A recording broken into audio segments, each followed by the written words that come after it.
The press conference was already a disaster before reality tore open above the champagne fountain.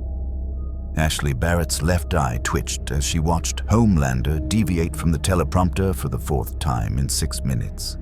His smile too wide, his hand resting too long on Starlight's shoulder while cameras clicked like locusts. The announcement was supposed to be simple. The Seven's new partnership with Vought Defense Systems, synergistic integration of superhero technology and military contracts, stock price optimization through patriotic imagery. Instead, America's greatest hero was currently explaining to CNN why he didn't need congressional oversight, because I'm what oversight looks like when it actually works. The VP of Hero Management felt another hair follicle surrender to stress.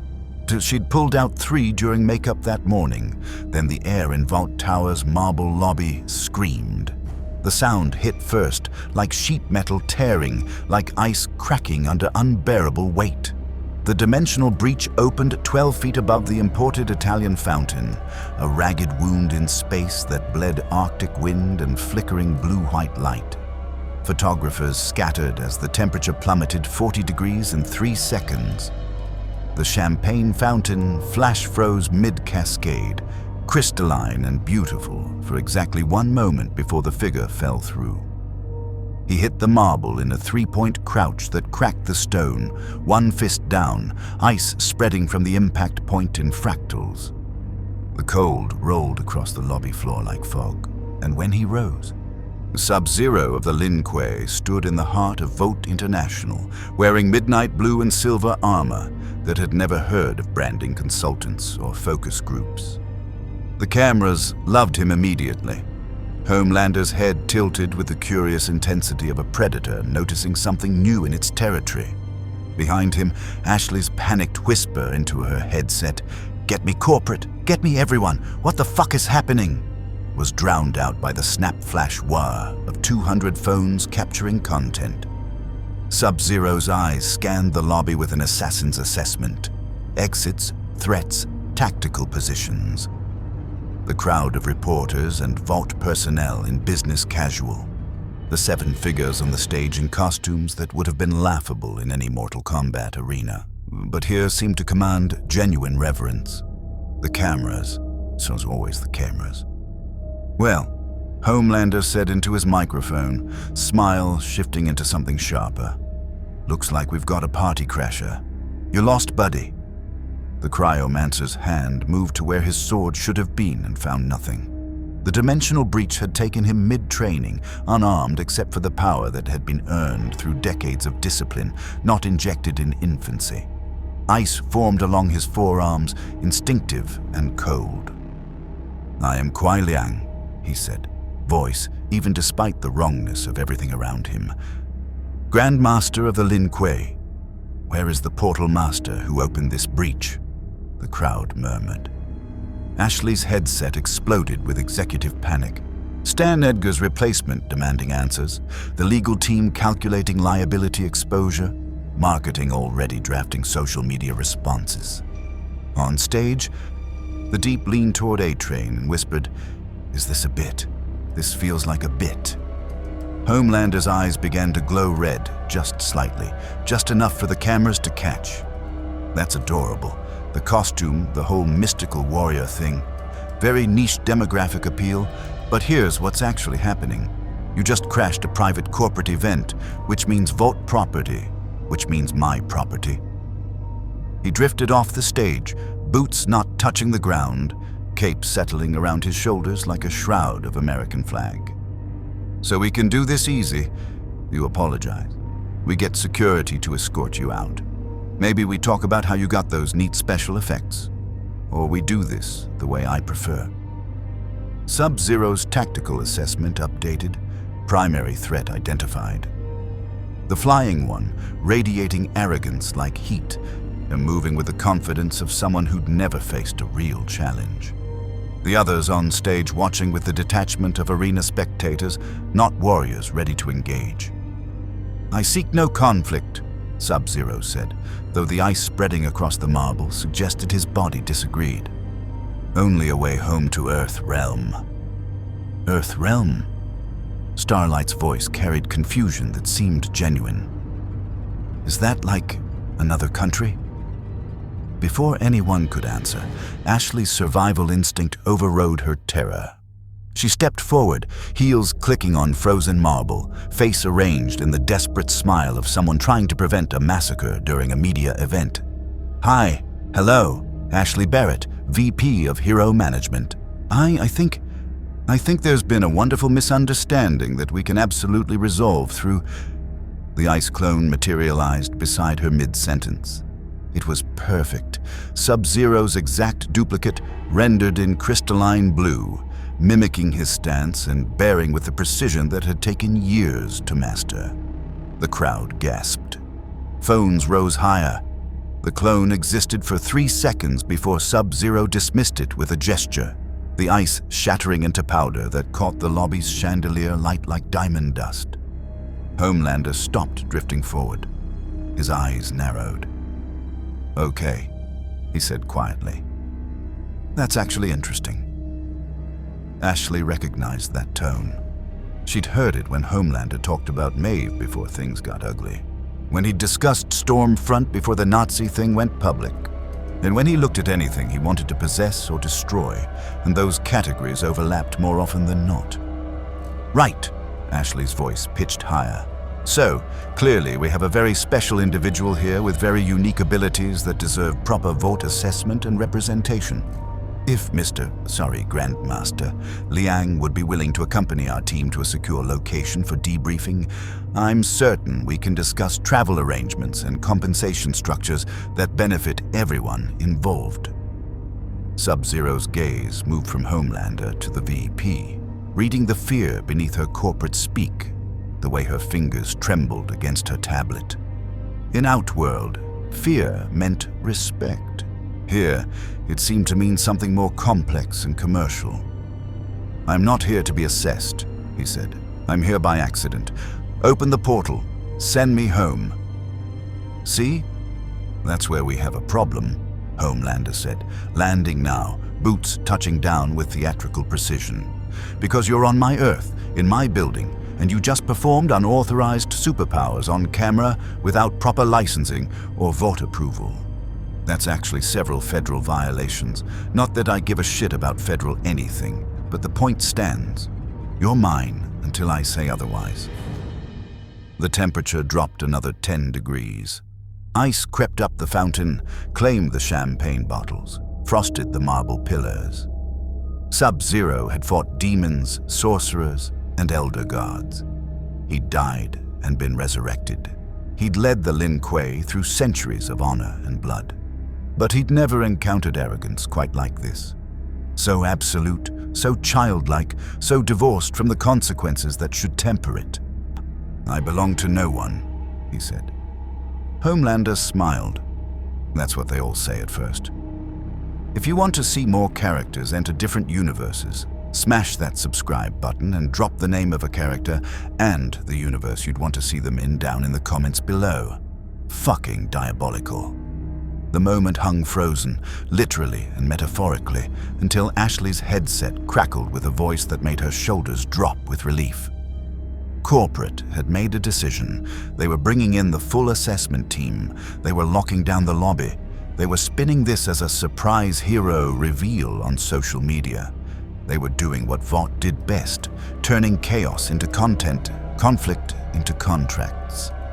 "Gentlemen," Ashley said, her smile now pharmaceutical-grade corporate, "why don't we continue this conversation somewhere more private?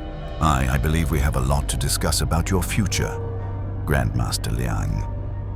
Sub-Zero looked at the cameras, at Homelander's predatory patience, at the exits now filling with security personnel in tactical gear.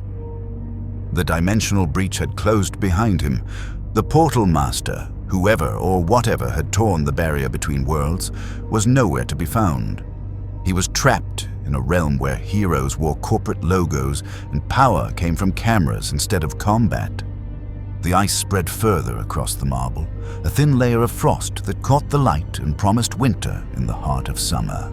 The assessment room on Vought Tower's 43rd floor had the sterile aesthetics of a high-end medical facility crossed with an interrogation chamber. White walls, observation glass that definitely went one way, a metal examination table that Sub-Zero refused to approach. He stood in the center of the room, arms crossed, while a team of scientists in Vought lab coats circled him like scavengers around a carcass they didn't understand. Dr. Samir Shah, head of Vought's Special Abilities Research Division, adjusted his glasses and studied the readings on his tablet for the 5th time. This doesn't make sense. There's no compound V signature in his blood, no biological markers for superhuman enhancement, no genetic modifications. He looked up at Sub-Zero with the expression of a man whose entire worldview was cracking. "How are you generating ice?" "Cryomancy," Sub-Zero said flatly. "A discipline mastered through training and mystical lineage, not chemical injection." "Right, but..." Shah gestured helplessly at his equipment. "Mystical isn't a measurable phenomenon. Energy has to come from somewhere. Thermodynamics requires... Your science is not my concern." Through the observation glass, Ashley Barrett watched alongside a hastily assembled crisis team. Marketing executives revising brand strategies in real time, legal counsels calculating intellectual property angles, and Adam Borg from corporate strategy taking notes that would determine Sub-Zero's entire future without his consent or knowledge. "Can we own this?" Borg asked, not looking away from the cryomancer. "I mean legally. Whatever he is, whatever makes him work. Can we patent it, license it, demonetize it?" The lead counsel, a woman named Patricia Vess, who'd successfully defended Vought against 73 wrongful death suits, tapped her pen against her notepad. "Depends on origin. If he's extraterrestrial, there's legal precedent we can exploit. If he's extra-dimensional..." She paused. "We'd be writing new law, which, given our congressional relationships, is doable." Ashley felt her phone vibrate with the 14th message from the social media team.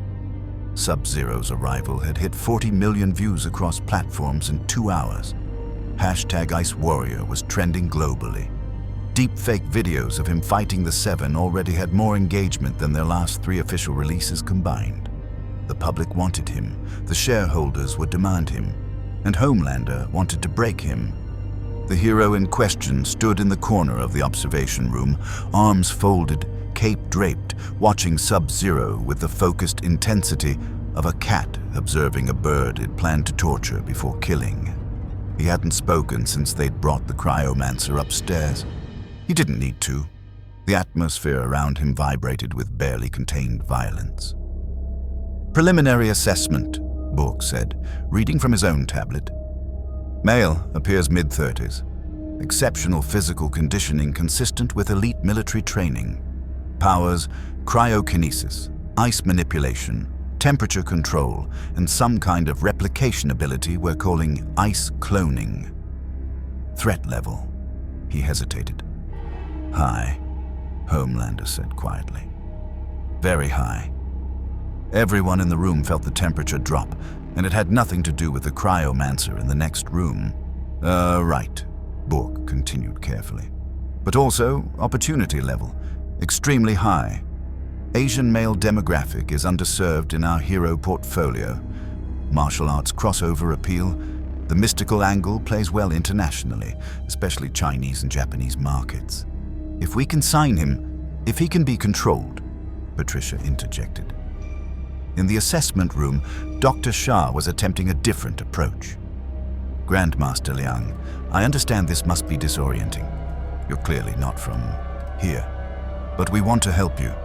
Vought International has resources that could potentially assist in returning you to your home dimension. We just need to understand how you arrived." Sub-Zero's gaze remained fixed on the one-way glass. He could feel the eyes behind it, the calculation, and the hunger that had nothing to do with combat and everything to do with commerce. The Lin Kuei had enemies. The Shirai Ryu, various outworld warlords, demons and sorcerers who coveted power, but those enemies wanted him dead or defeated, motivations he understood. These people wanted to own him. A breach opened during training, he said finally. Unnatural. Forced. Something in this realm tore through dimensional barriers. Shah's eyes lit up. We've been running experimental portal tests, interdimensional travel research. Corporate approved it 6 months ago after we lost certain competitive advantages. He meant after Soldier Boy, after Stormfront, after the public learned about Compound V, after Vought needed new products to maintain market dominance. It's possible our equipment created an unintended connection to your dimension. Then reverse it. It's not that simple. The technology is still theoretical. We'd need to map your dimensional signature, calculate the exact frequency of... How long? Shah glanced at his colleagues, saw uncertainty mirrored back. Weeks? Months? We've never actually succeeded in opening a stable portal. What happened to you was an accident we don't fully understand yet. Sub-Zero processed this. Trapped, no immediate escape. Surrounded by people who viewed him as an asset or a threat, nothing in between. We can make you very comfortable while we work on it. Ashley's voice came through a speaker, artificially cheerful. Vought has exceptional accommodations for heroes. Penthouse suites, personal staff, access to our training facilities, media coaching. I'm not a hero. I'm an assassin. The observation room went silent. Okay. Bad word choice on my part. Ashley's laugh was glass-breaking. You're a warrior, a mystical warrior with incredible abilities who just needs a temporary place to stay in our universe. And Vought would love to provide that, along with a modest consulting fee for your time and any media appearances you're willing to make while we research your situation. Media appearances. Just interviews, photo shoots, maybe some light rescue work if opportunities arise organically. Nothing mandatory, of course, but the public is very interested in you, and positive PR helps everyone. Through the glass, Sub-Zero could see shapes moving, one larger than the others, standing apart, radiating menace like summer heat. And if I refuse your hospitality? The pause lasted 3 seconds too long. Well, Ashley said carefully, the thing is, your dimensional breach occurred on Vought property during a corporate event, which technically makes you... legally speaking, in terms of liability and jurisdiction, she was drowning, reaching for corporate jargon like a life raft. We just think cooperation would be mutually beneficial. What she means, Homelander's voice cut through the speaker like laser through flesh, is that you don't have a choice, Iceman. You're here, you're ours. And you can either play nice and enjoy the perks, or we can do this the hard way. A pause. I really hope you pick the hard way. Sub-Zero turned to face the observation glass directly. His eyes found where Homelander stood despite the mirrored surface. Now in Mortal Kombat, challenges were answered with combat. Honor demanded it, but the Lin Kuei also understood patience, strategy, the long game. Ice formed in his palm, crystallized into a razor-edged dagger, then sublimated back to air. A demonstration, a reminder, a promise. I will hear your offer, he said, but I'm not your property. Ashley's relieved exhale was audible through the speaker. Bork started typing frantically. Contract negotiations, marketing angles, revenue projections. Patricia made notes about legal frameworks for extra-dimensional entities, and Homelander smiled like a shark that had just been told dinner would arrive eventually. The game had begun. Sub-Zero just didn't know yet that in Vaught's world, the game was always rigged. The penthouse suite on Vought Tower's 72nd floor was designed to impress. Floor-to-ceiling windows overlooking Manhattan, a kitchen stocked with delicacies Sub-Zero didn't recognize, a bed large enough for 4 people, and a bathroom with more marble than most temples. The Lin Kuei had Spartan quarters, sleeping mats, weapons racks, training equipment. This was excess dressed as comfort, a gilded cage that probably cost more per month than most people earned in a year. Sub-Zero stood at the window and watched the city breathe below. Millions of lights, millions of people, all existing in a realm where heroes were celebrities and power came from syringes instead of discipline. The wrongness of it settled in his chest like frost. A knock at the door. He didn't move to answer. And the door opened anyway. Electronic lock disengaged remotely, another reminder that privacy here was an illusion. Ashley entered with her manic smile and a garment bag, followed by a young man carrying tablets and fabric swatches like holy relics. "Good evening, Grandmaster." Ashley's voice had the brittle quality of someone mainlining anxiety medication. "I hope the accommodations are satisfactory. We've prepared some items for tomorrow's photoshoot. Just initial press materials to introduce you to the public properly. Nothing invasive." The young man, introduced as Marcus from the branding team, unzipped the garment bag to reveal a costume that made Sub-Zero's jaw tighten. It was his armor, more or less, but translated through the lens of corporate focus groups.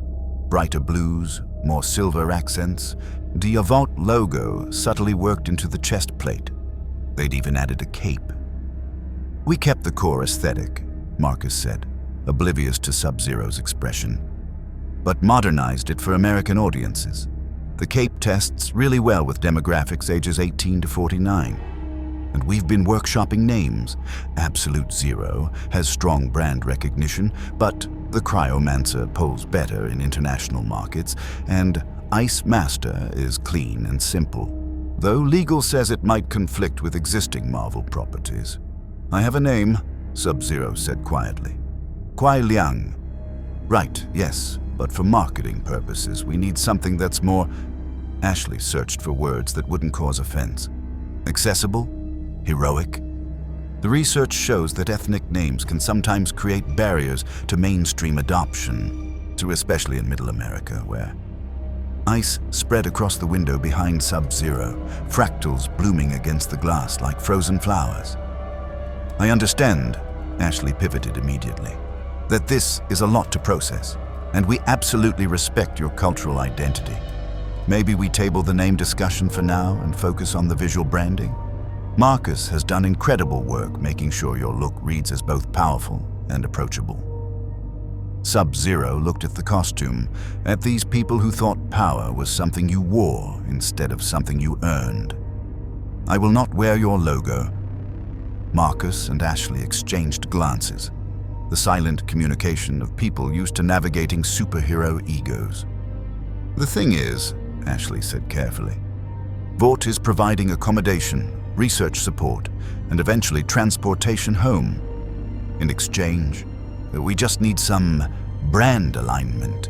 It's standard for all heroes in our portfolio. The 7 all wear..." "I am not one of the 7. Of course not. You're a unique entity with special circumstances, but while you're here, in our facility, the public will associate you with Vought, whether you wear the logo or not. We're just trying to control the narrative in a way that benefits everyone, especially you." The corporate speak was impressive in its emptiness. Sub-Zero had negotiated with outworld warlords, bargained with demons, navigated the politics of the Lin Kuei's relationship with Earthrealm's special forces. He understood power dynamics, but this was a different battlefield, one where contracts replaced combat and lawyers were more dangerous than warriors. "Show me the contract you want me to sign." Ashley's smile became genuine for the first time. "Wonderful. I'll have legal send up the preliminary agreement tonight. It's very straightforward. Basic image rights, appearance commitments, standard non-compete clauses." "Non-compete clauses?" "Oh, just ensuring that if you do any hero work while in our dimension, it's exclusively through Vought channels. We can't have you partnering with competing brands or doing unauthorized rescues that might create liability issues. It's really for your protection." Sub-Zero turned from the window. "And if I refuse to sign?" The temperature in the room dropped. Marcus took an unconscious step backward. Ashley's smile held. "Then we focus on getting you home as quickly as possible." Though I should mention that our research team's budget allocations are tied to potential ROI on dimensional technology, and without a signed hero generating revenue to justify the expense, corporate might deprioritize the portal project for more immediately profitable initiatives. There it was, the threat beneath the hospitality. Sign the contract or stay trapped indefinitely while they pursued more lucrative projects. I see, Sub-Zero said, but let's not think about worst-case scenarios. Ashley's voice brightened artificially. Tomorrow's shoot is just getting to know you content. We'll have you demonstrate some abilities for the cameras, answer a few softball questions about your background. We'll prep you on what to say, obviously, and then you're free for the rest of the day. Easy. Marcus pulled up images on his tablet.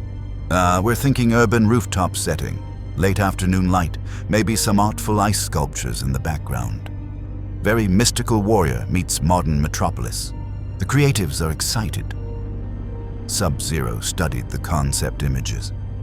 Himself posed dramatically against New York's skylines.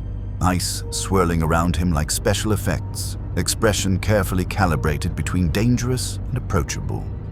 They'd already planned his image without his input, crafted his story without his voice. What will you have me say about my origin? Ashley and Marcus exchanged another look. Well, Ashley began, the dimensional breach thing is a little complicated for general audiences. We were thinking something more streamlined. Maybe you're an ancient warrior awakened in modern times, or a mystical guardian sent to protect Earth from supernatural threats. Legal is still working out which narrative has the fewest potential complications. You want me to lie? We want you to participate in strategic brand storytelling that maximizes public engagement while minimizing confusion and legal exposure, Ashley corrected. It's what every hero does. Homelander's not actually from Kansas.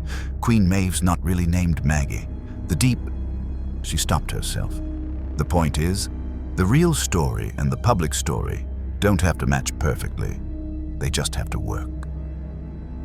In the Lin Kuei, deception was a tool, shadows and ice clones, misdirection in combat.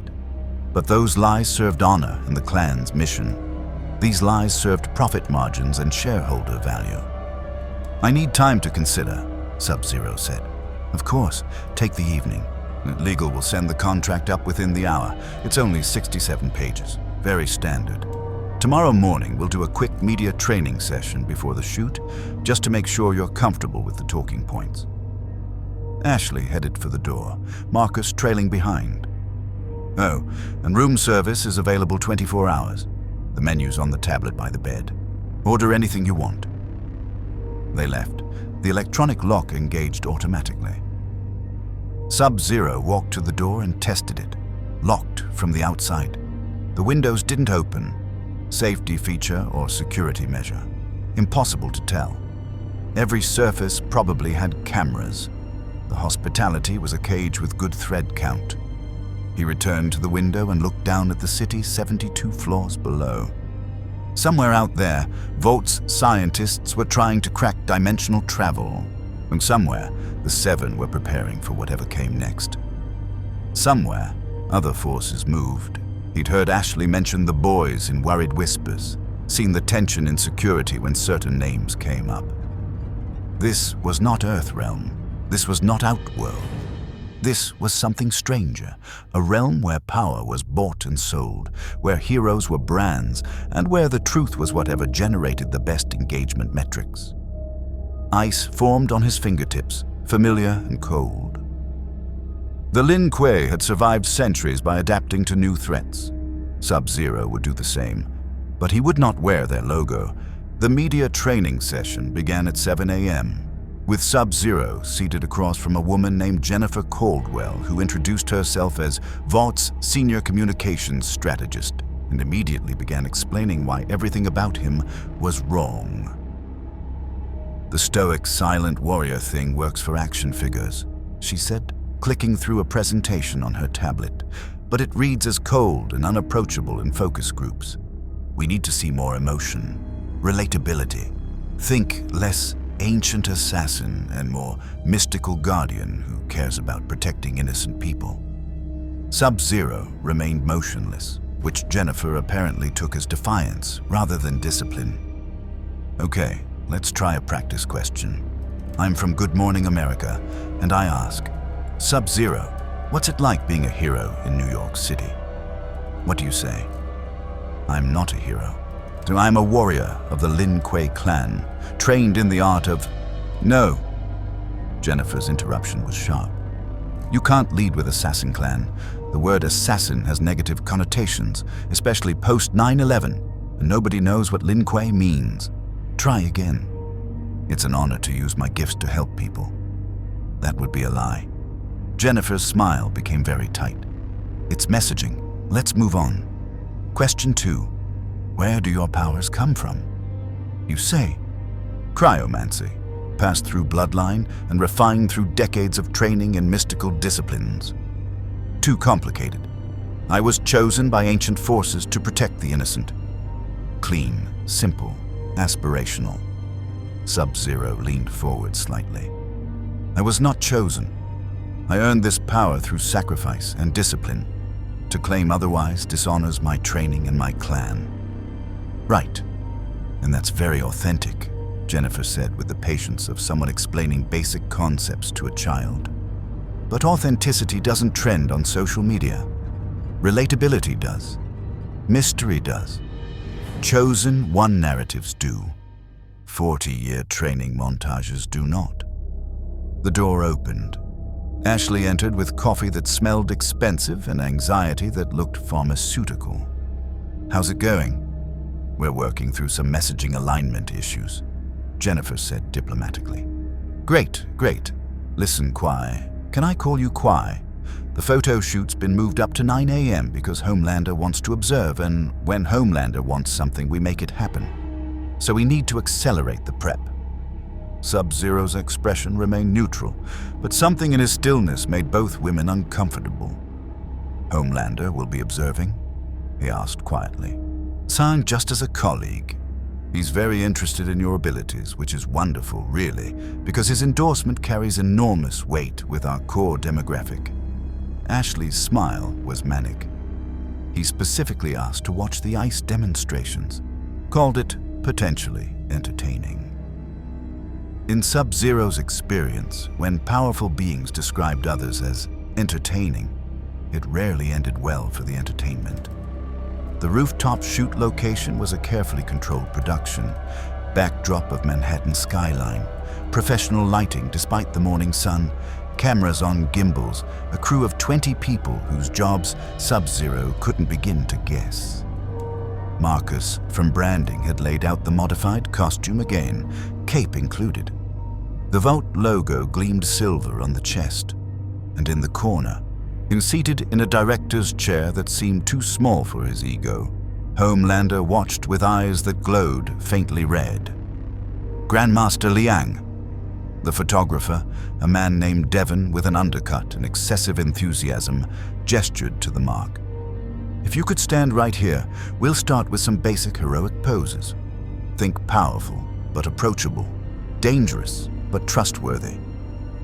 Sub-Zero remained in street clothes, the black shirt and pants they'd provided, refusing the costume. The temperature on the rooftop was already dropping around him, frost forming on the camera equipment despite the summer heat.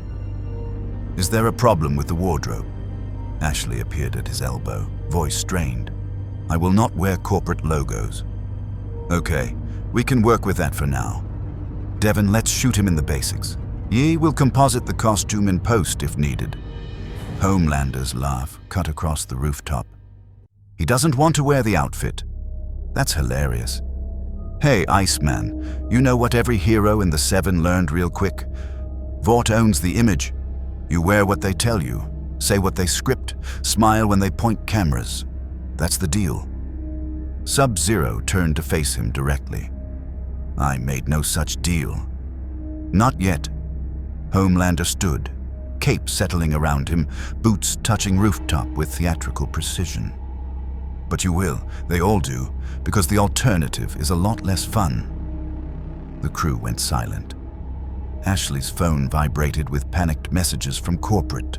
De-escalate, separate them, do not let Homelander engage directly. She ignored all of them because freezing in terror was taking all her concentration. Devon needs some action shots, Ashley said with desperate brightness.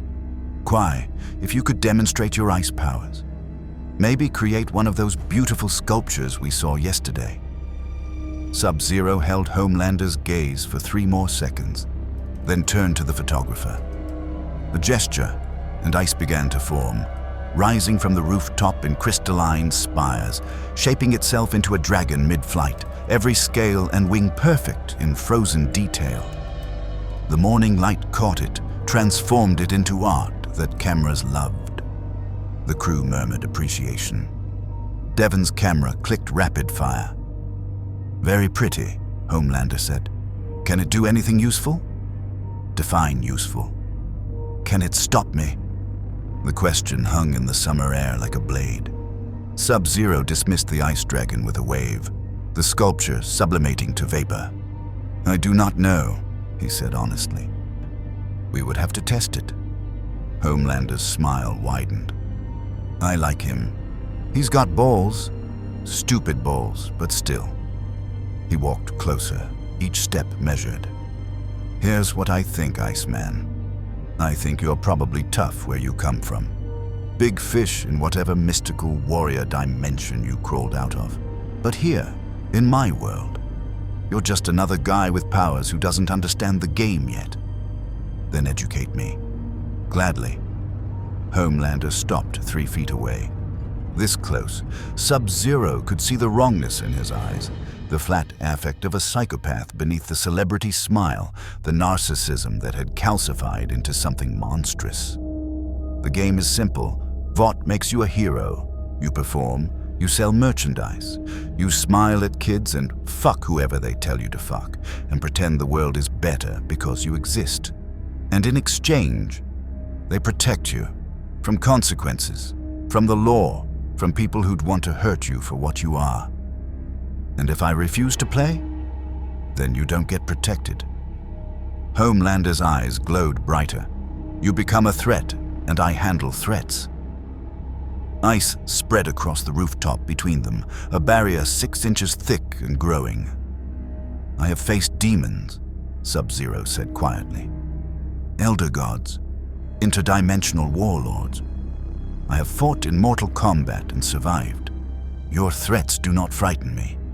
Oh, I'm not threatening you. Homelander's laser vision activated, twin beams of concentrated heat that punched through the ice barriers in less than a second, sublimated it to steam. I'm explaining reality. You're in my world now, and in my world, I'm God. The steam cleared. Sub-Zero stood unmoved, but his hands had formed ice daggers. Instinct, anti-training, the muscle memory of 10,000 fights. Gentlemen, Ashley's voice cracked like breaking glass. This has been a wonderful meet and greet, but we're behind schedule on the shoot, and corporate is calling, and maybe we should tell corporate, Homelander said without looking away from Sub-Zero, that I'm conducting a field assessment of our newest asset. Make sure it's worth the investment. His head tilted. Show me something real, Iceman. Not party tricks. Show me what you'd do if I actually came at you. Sub-Zero calculated odds. Homelander had flight, laser vision, super strength, near invulnerability. Unknown weaknesses, unknown limits. This wasn't a sanctioned Mortal Kombat match with rules and honor. This was a predator testing prey. But the Lin Kuei did not submit to bullies. The ice erupted from the rooftop, not sculptures, but weapons.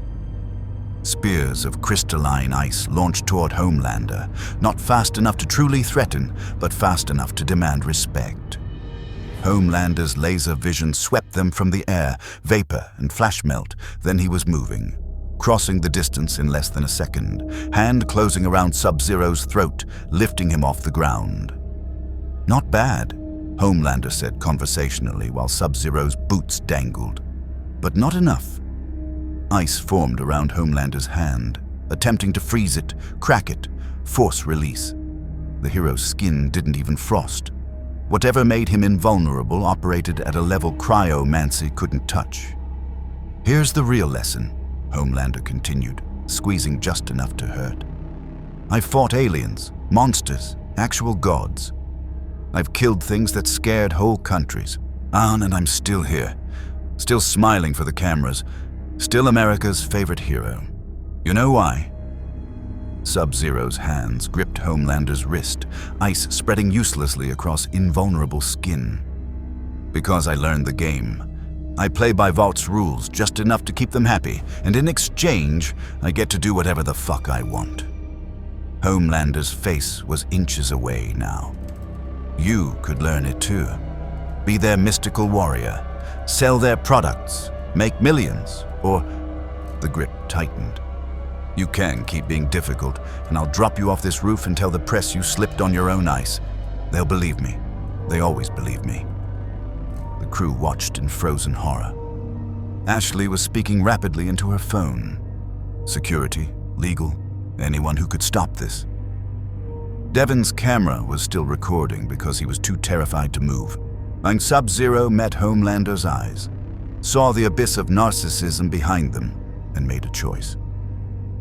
I understand, he said through the constricted airway. Homelander's smile returned to its practiced warmth. There's a good mystical warrior. He released his grip. Sub-Zero dropped to the rooftop, landing in a crouch. We're going to get along great, Iceman. Just remember, I'm the only hero that matters in this city. Everyone else is decoration. He took off, cape billowing, leaving 20 terrified people and one cryomancer who just learned how broken this world truly was. Ashley rushed over, her concern performative, but not entirely fake. Are you all right? I'm so sorry. Homelander gets enthusiastic sometimes. Corporate will absolutely address this. Sub-Zero stood slowly, ice still crackling around his hands. Till he'd fought in tournaments where death was the price of failure. He'd led the Lin Kuei through wars against Outworld. He'd died and been resurrected, lost brothers, made impossible choices in service of Earthrealm survival. But he'd never encountered evil quite like this. So casual, so celebrated, so completely untouchable. I will sign your contract, he said quietly. Ashley's relief was visible. That's wonderful. I'll have legal send the final version. On one condition. I want access to your research facility. I want to help accelerate the Dimensional Portal project. Of course, we can arrange supervised visits to the lab, absolutely. Sub-Zero nodded, but his mind was already working through strategies. The Lin Kuei survived by adapting, by learning enemy weaknesses, by finding pressure points in seemingly invincible opponents. Homelander thought he was invulnerable. Everyone had a weakness. Sub-Zero just had to find it.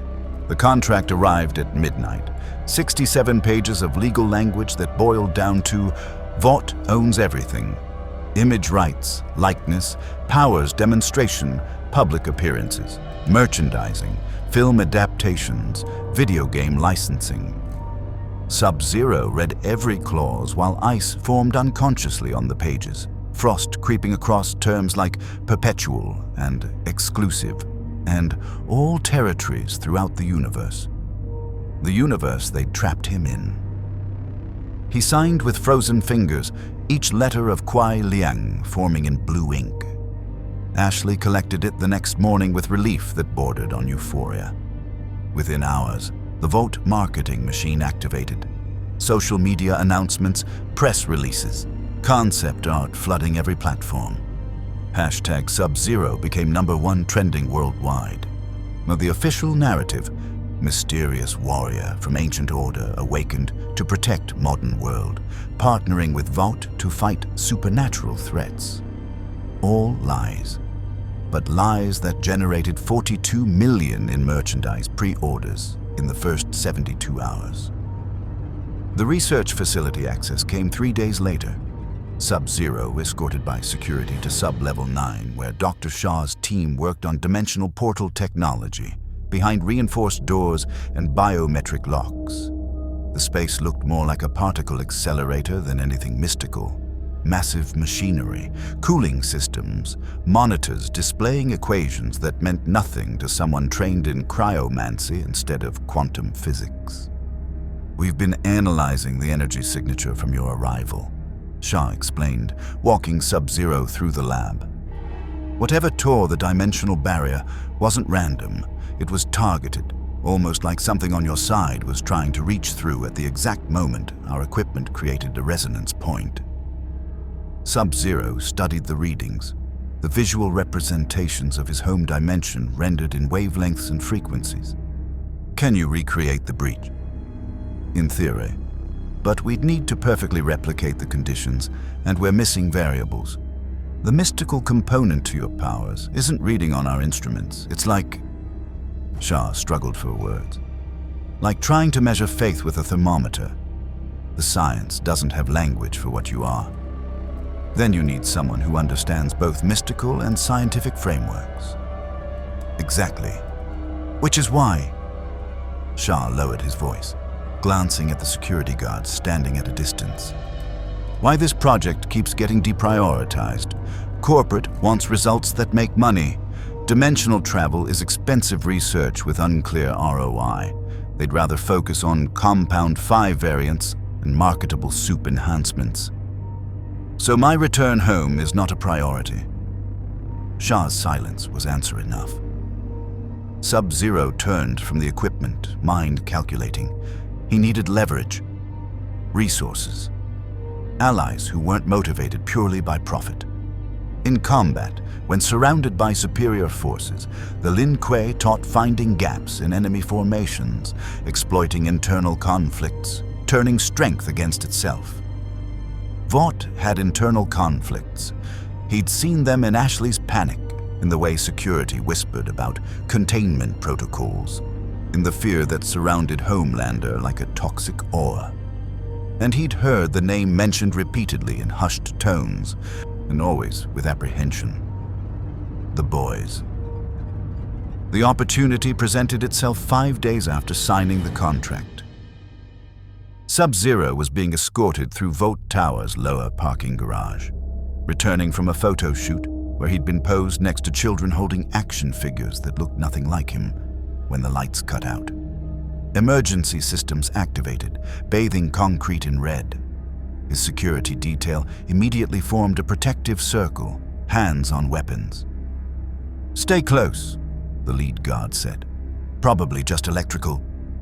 The explosion came from the far end of the garage, not large enough to collapse anything, but loud enough to trigger every alarm. In the chaos, a voice crackled through a hastily placed speaker. "Sub-Zero. If you want answers about why you're really here, come alone to the northwest stairwell. So you've got 3 minutes before Vought locks this place down." The security team was already calling it in, requesting backup, establishing perimeter. They expected their asset to comply, to stay protected, to let corporate handle the threat. Sub-Zero formed an ice clone in his position and slipped into the shadows. The Lin Kuei had mastered stealth long before Compound 5 existed. He moved through the garage like winter wind, silent, cold, leaving frost on surfaces as the only evidence of passage.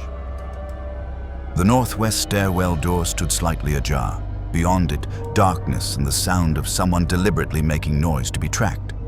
He descended 3 flights before the voice spoke again, this time in person. "That's far enough, mate." The accent was British, working class, laced with violence barely contained. Then a man stepped from the shadows. Long coat, intense eyes, face that suggested he smiled rarely and meant it less. 2 others flanked him, a muscular black man with a professional military bearing, and a younger man with nervous energy and tech equipment. "Billy Butcher," the British man introduced himself without extending a hand. "And you're the iced ninja Vaught's been parading around like their newest toy. Except you're not really one of them, are you?" Sub-Zero assessed threats. Butcher radiated controlled aggression. The older man was disciplined and dangerous. The younger one was amateur but determined. None showed signs of Compound V enhancement, but all were armed. If you plan to attack, do it now. Do not waste my time with theater. Butcher's laugh was sharp. I like this one, straight to the point. His expression hardened. We're not here to attack you. We're here to tell you the truth about why Vought accidentally on purpose pulled you into this shithole dimension. The breach was accidental. Their technology was looking for something specific, the military man interrupted. M, he introduced himself. And Vought doesn't do accidents. They do calculated risks with plausible deniability. The younger man, Huey, pulled up a laptop, showed Sub-Zero files encrypted with clearance levels he recognized from his escort through Vought systems. We hacked their research division. They weren't testing random dimensional portals. They were scanning for alternate reality supes with powers that don't require compound V, natural powers, mystical powers, and powers they could study and potentially synthesize without the messy biology that makes V so unpredictable and addictive. Sub-Zero felt the temperature drop around him, frost spreading across the stairwell walls. They were looking for me. They were looking for anyone like you, Butcher corrected. And they got lucky. An assassin with ice powers, trained to kill, no attachments in this world, desperate to get home. Perfect test subject, perfect potential weapon they can claim to have partnered with, while they figure out how to bottle what makes you work and sell it to the highest bidder. You have proof of this? Huey turned the laptop. Documents detailed Project Resonance, interdimensional scanning for non-V enhanced beings, biological sampling protocols, corporate strategy memos discussing mystical power acquisition, and alternative enhancement pathways to reduce dependence on compound V monopoly vulnerabilities. Sub-Zero read in silence, each line confirming what he'd suspected. Vought didn't want to send him home. They wanted to keep him indefinitely, study him, break down cryomancy into patentable components. So you are here to recruit me, he said finally. To use me against Vought, just as they want to use me. We're here, said carefully, to give you the truth. What you do with it is your business. But if you want to get home, Butcher added, Vaught's not going to help you. They'll string you along, keep you signing contracts, keep you useful until they've squeezed every drop of value from your mystical ninja shit. We, on the other hand, and might know people who understand dimensional barriers better than Vaught's corporate scientists. Who? There's others out there, powered individuals who stay off Vaught's radar, some with knowledge about things that don't fit in their neat little compound V worldview. We help you contact them, you help us with a problem. Sub-Zero's eyes narrowed. What problem? Butcher's smile was all teeth. You've met Homelander, you've seen what passes for a hero in this world, the most powerful supie alive, completely fucking psychotic, and Vought protects him because he makes them billions. He's killed innocents, raped women, threatened children. Nobody can touch him because he's invincible. And you believe I can kill him? I believe, Butcher said slowly, that you might survive long enough to help us find a way. Because unlike every other powered person in this tower, you weren't made by them, you don't owe them, and you've got training that actually means something beyond what chemical they shot you up with as a baby. The stairwell was silent, except for distant alarms and the hum of Vought's machinery searching for intruders. I'm not an assassin for hire, Sub-Zero said. No, you're a warrior, trapped in a realm where warriors don't exist, just products wearing capes. Butcher took a step closer. But maybe, just maybe, you could be what this world actually needs instead of what Vought sells them. Sub-Zero looked at these three men who'd risked infiltrating Vought Tower to reach him, who'd offered truth instead of contracts, who fought the most powerful corporation on Earth with nothing but anger and determination. In Earthrealm, and he'd defended the realm against impossible odds. In Outworld, he'd survived by adapting.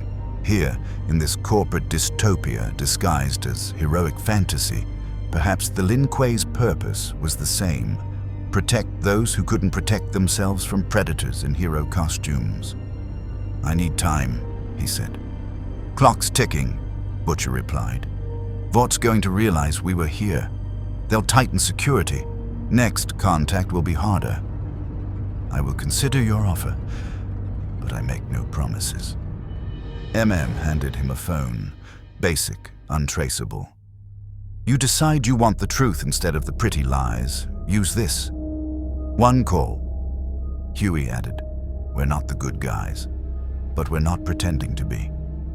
Butcher's final words as they disappeared back into the shadows. "Think about it, Iceman. In a world of manufactured heroes, what's an actual warrior worth? If you want to see more characters enter different universes, smash that subscribe button and drop the name of a character and the universe you'd want to see them in down in the comments below. Fucking diabolical." Sub-Zero stood alone in the stairwell, the untraceable phone cold in his hand, frost spreading across its surface. Above, security teams were hunting the boys. Around him, Vaught's machinery hummed with corporate efficiency. Ahead, impossible choices between cooperation and resistance. The Lin Kuei survived by choosing the hardest path when honor demanded it. Sub-Zero just had to decide what honor looked like in a world that had forgotten the word. Sub-Zero returned to his penthouse suite to find it occupied. Starlight sat on the couch, still in costume, looking exhausted in the way that suggested the weariness went deeper than physical. She stood when he entered, hands raised in a gesture of peace. "Sorry for the intrusion. Ashley gave me access." She gestured to the windows. "I know what it's like. The gilded cage thing. Thought you might want someone to talk to who isn't trying to sell you something." Sub-Zero remained by the door, ice forming unconsciously on the handle. "You are one of the 7. You profit from the system you claim to understand." "Yeah." Starlight's laugh was bitter. "I am, and I do, and I hate myself a little more every day for it." She moved to the window, looked out at the city. "You want to know what soups really are? I'll tell you. We're products. Expensive, dangerous products that Vought manufactures, markets, and controls. The Compound V. I have heard of it. Have you heard how it works?" She turned to face him. "They inject babies, infants who can't consent, whose parents are either paid off or lied to or desperate. Some die. Some develop powers. Some develop powers and go insane. The ones who survive and can be controlled become heroes. The rest," she trailed off. "Well, Vought has facilities for the rest." Sub-Zero moved into the room slowly. "You were injected as a child. My mom had me injected when I was a baby. Told me God gave me powers, that I was chosen to be special." Starlight's voice cracked slightly. "I believed it until I came here, until I learned the truth. There's no divine calling. And just a chemical compound invented by a Nazi scientist and refined by corporate greed." The temperature dropped as Sub-Zero processed this. Every soupe in this world, created artificially, every power purchased, every hero manufactured. "Homelander," he said. "He was created the same way. Worse, he was raised in a lab. Never had parents, never had love, never had anything human. Just scientists studying him, testing him, turning him into..." She stopped herself. "You've met him. You know what he is." Sub-Zero thought of the psychotic godchild who'd lifted him by the throat, the narcissism that had calcified into monstrosity. He is broken. He's what happens when you give godlike power to someone who was never taught to be human. And Vought knew. They always knew. They just didn't care because he was profitable. Starlight moved closer. That's what I need you to understand. Every soup you've seen, every hero Vought parades around, we're all damaged. Some hide it better. Some lean into it. But none of us asked for this. We were made into weapons and then told to smile for the cameras. Why are you telling me this? Because you're not like us. You earned your power, trained for it, made a choice. Her eyes met his, and I've seen the look on your face when you watch us. The contempt, the confusion. I wanted you to know that some of us see it too. Some of us remember what it was supposed to mean to be a hero. Sub-Zero studied her, the genuine pain beneath the costume, the idealism struggling against cynicism. She reminded him of Lin Kuei recruits who joined believing in honor, only to learn the clan's darker truths. The group that contacted me, he said carefully. The boys, you know of them. Starlight's expression tightened. I know them, Billy Butcher especially. She searched for words. He's not wrong about Vought, about Homelander, about the corruption, but his methods are, he's willing to burn everything down, innocents included. He hates Soups so much that he can't see some of us are victims too. And yet you have not stopped him. I've tried to find middle ground, reform from within, expose the worst while protecting the people who deserve protection. She laughed without humor. It's not working. Vought's too big, Homelander's too dangerous, and I'm too compromised by my own contract and complicity. A knock at the door interrupted them. Ashley's voice through the intercom. Kuai, we have your schedule for tomorrow's appearances. Also, a corporate wants to discuss fast-tracking your action figure line. The pre-orders are exceeding projections. Starlight moved toward the private exit, paused. You'll have to choose eventually. Vaught's comfort and lies, or the boy's violence and truth. There's no middle path. I've been looking for one for years. She opened the door. But maybe you're strong enough to find what I couldn't. A warrior instead of a product. She left through the back exit used by Soups, who didn't want to be photographed. Sub-Zero stood alone with frost spreading across expensive furniture and the knowledge that every hero in this tower was a victim and a monster simultaneously. The Lin Kuei had clear enemies, demons, warlords, those who threatened Earthrealm. Here, the lines blurred into corporate gray where evil wore suits and committed atrocities through contracts. He pulled out the untraceable phone the boys had given him, stared at it, didn't call. Not yet. The next morning brought a mandatory appearance at Vought's primary research facility, not the Dimensional Portal Lab, but Sage Grove Center, 3 hours outside the city. Ashley explained during the helicopter flight that it was a specialized treatment facility for Soups requiring extra support. The corporate euphemism didn't hide the fear in her voice when she mentioned it. The facility looked like a psychiatric hospital designed by people who viewed patients as experiments. High walls, reinforced doors, security that felt more like containment. Doctor. Shah met them in the lobby with a nervous energy that suggested he'd been ordered to give this tour against his better judgment. Grandmaster Liang, welcome. I understand corporate wants you to see the full scope of Vaught's Soup research.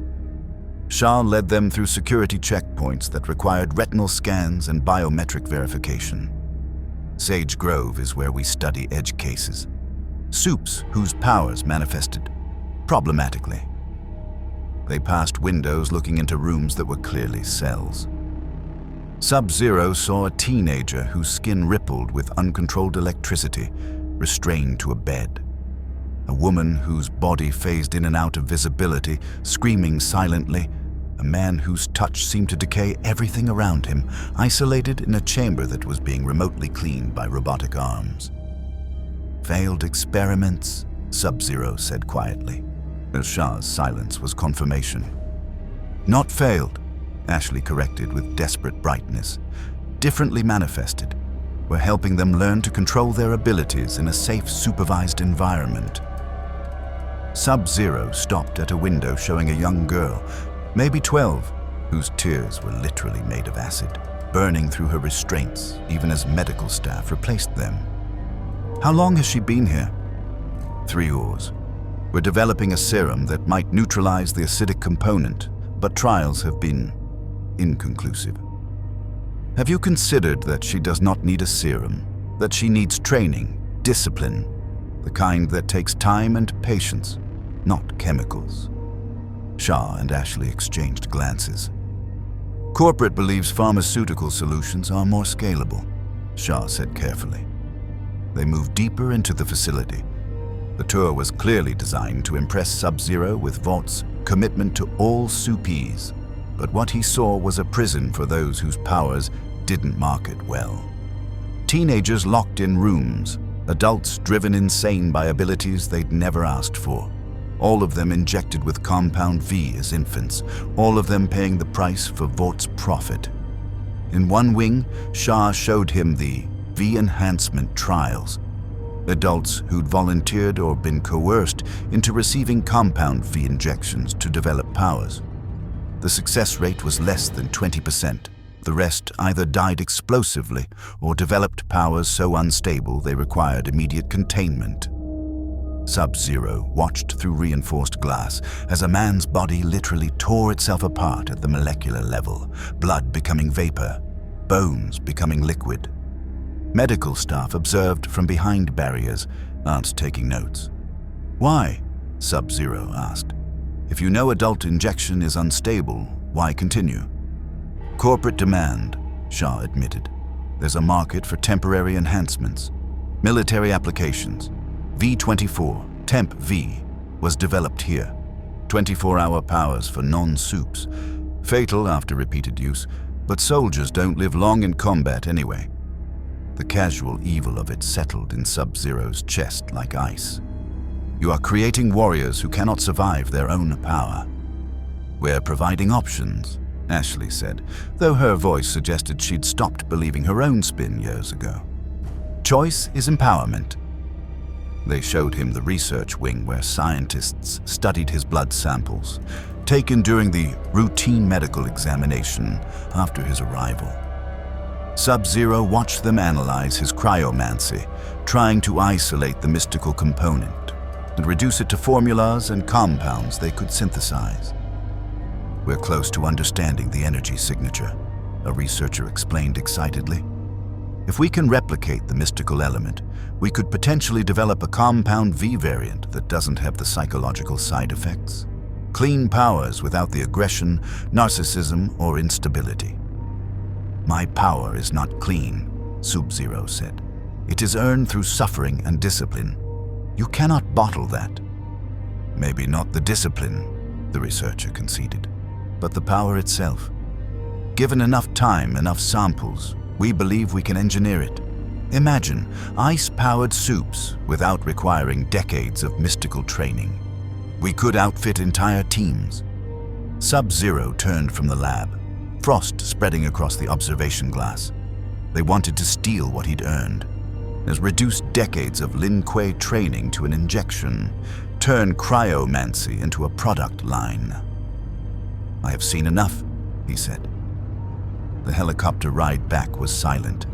Ashley made phone calls about damage control. Apparently Sub-Zero's visible disgust during the tour had been noted by staff who'd report to corporate. Shah stared out the window, looking like a man who'd lost arguments with his conscience long ago. Sub-Zero understood now what Starlight had meant. Vought didn't just control Supes. It created them, broke them, studied them, and discarded them when they stopped being profitable. The facility wasn't about helping anyone. It was about refining the product, making better, more marketable heroes while disposing of the waste. Back in his penthouse, Sub-Zero pulled out the untraceable phone. He didn't call yet, but he was getting closer. 3 a.m. The city never truly slept, but it pretended. Traffic thinned to occasional taxis, street lights casting pools of isolation, the kind of hour when decisions felt possible. Sub-Zero stood on his balcony 72 floors up, ice forming and reforming in his palm, muscle memory and meditation combined. The untraceable phone rang. He hadn't called them, they were calling him. "Yeah?"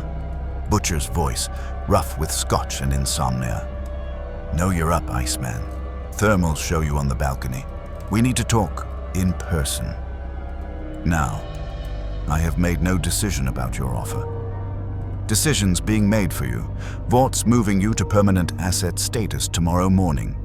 Full integration into the Seven's reserve roster, which means Ashley starts booking you for rescues.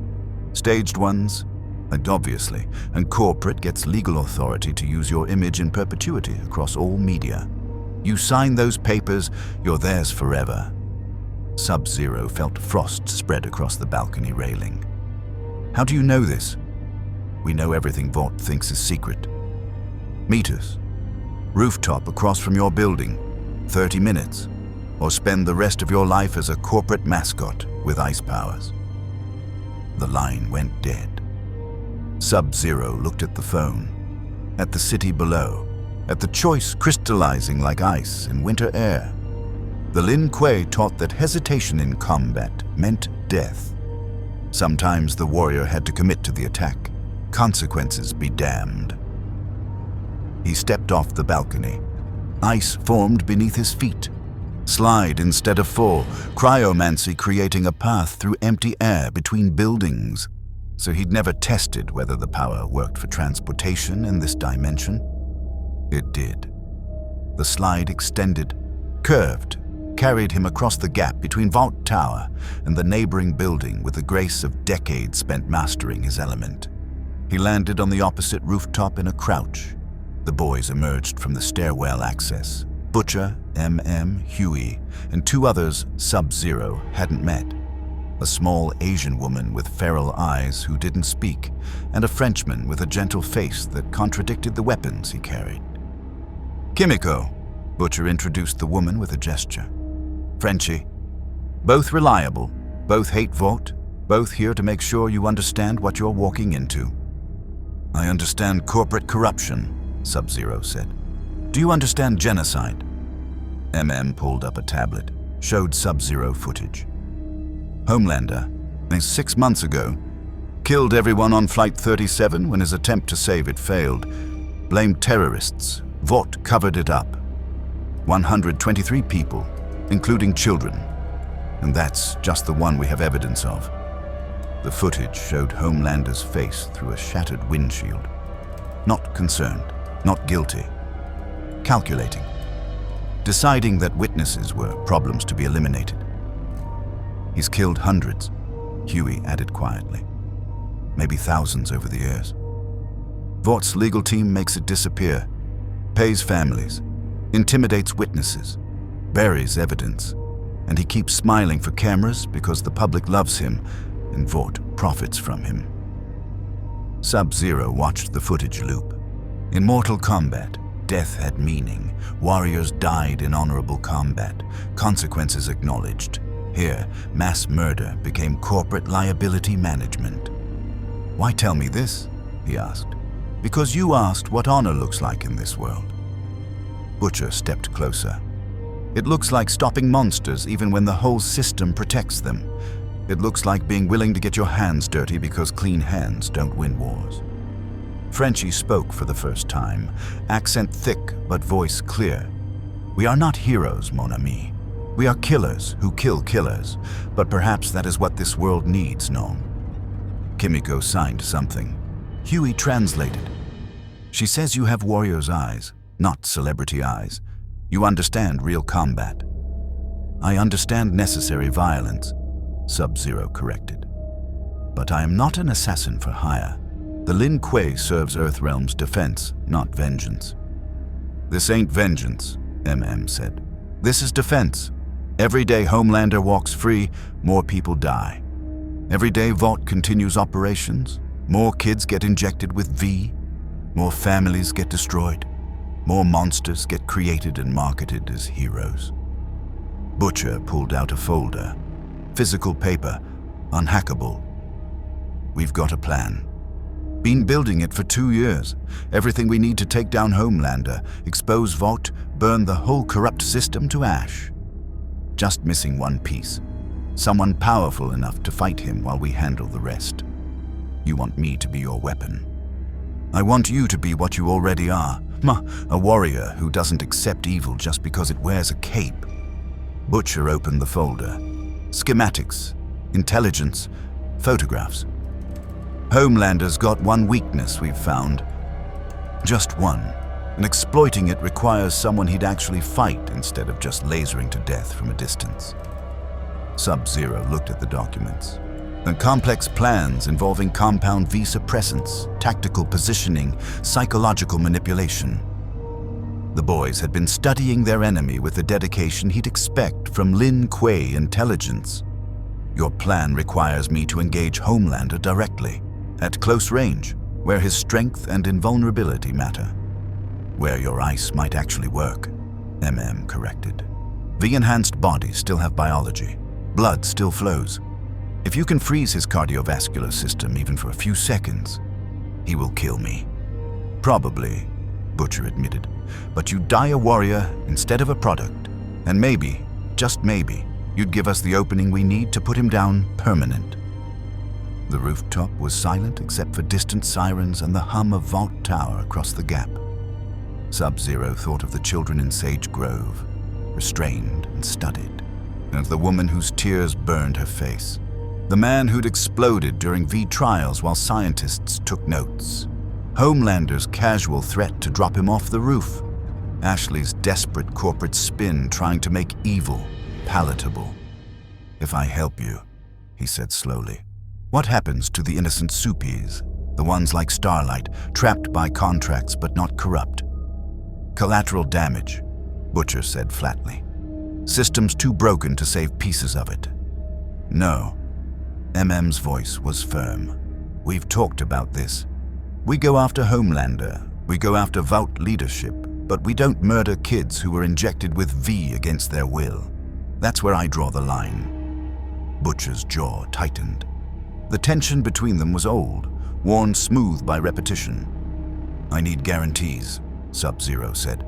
If I commit to this war, it will be conducted with honor. The Soups who have committed crimes will face justice. Vought executives who ordered atrocities will be held accountable. But innocents, even those created by Compound V, will be protected. Bit late for honor in this fight, Butcher muttered. Then the fight is not worth winning. The standoff held for 10 seconds before MM stepped forward, hand extended. You want honor? We'll give you honor. Rules of engagement, targets only. No civilian casualties we can avoid. You have my word. Butcher looked like he'd swallowed glass, but he didn't contradict. Sub-Zero studied MM's hand, the calluses of a man who'd fought his own battles, the steadiness of someone who'd made hard choices, but kept his humanity. The Lin Kuei had always valued honor over easy victory.